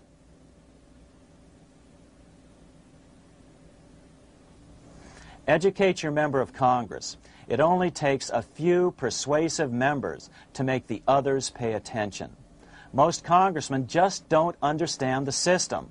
Some understand it, but are so influenced by bank-packed contributions that they ignore it, not realizing the gravity of their neglect. We hope we've made a valuable contribution to the national debate on monetary reform. It remains for each man to do his duty, consistent with his state in life. May God give us the light to help reform our nation and ourselves. We say ourselves because ultimately vast multitudes of men are going to be driven more and more to desperation by the accumulation of the world's wealth in fewer and fewer hands. Men will tend to become like their oppressors, selfish and greedy. Rather, let's keep in mind during this period of reform a warning not to lose sight of greater things. As Pope Pius XI put it, "For what will it profit men that a more prudent distribution and use of riches make it possible for them to gain even the whole world, if thereby they suffer the loss of their own souls? What will it profit to teach them sound principles in economics, if they permit themselves to be so swept away by selfishness, by unbridled and sordid greed, that hearing the commandments of the Lord, they do all things contrary?"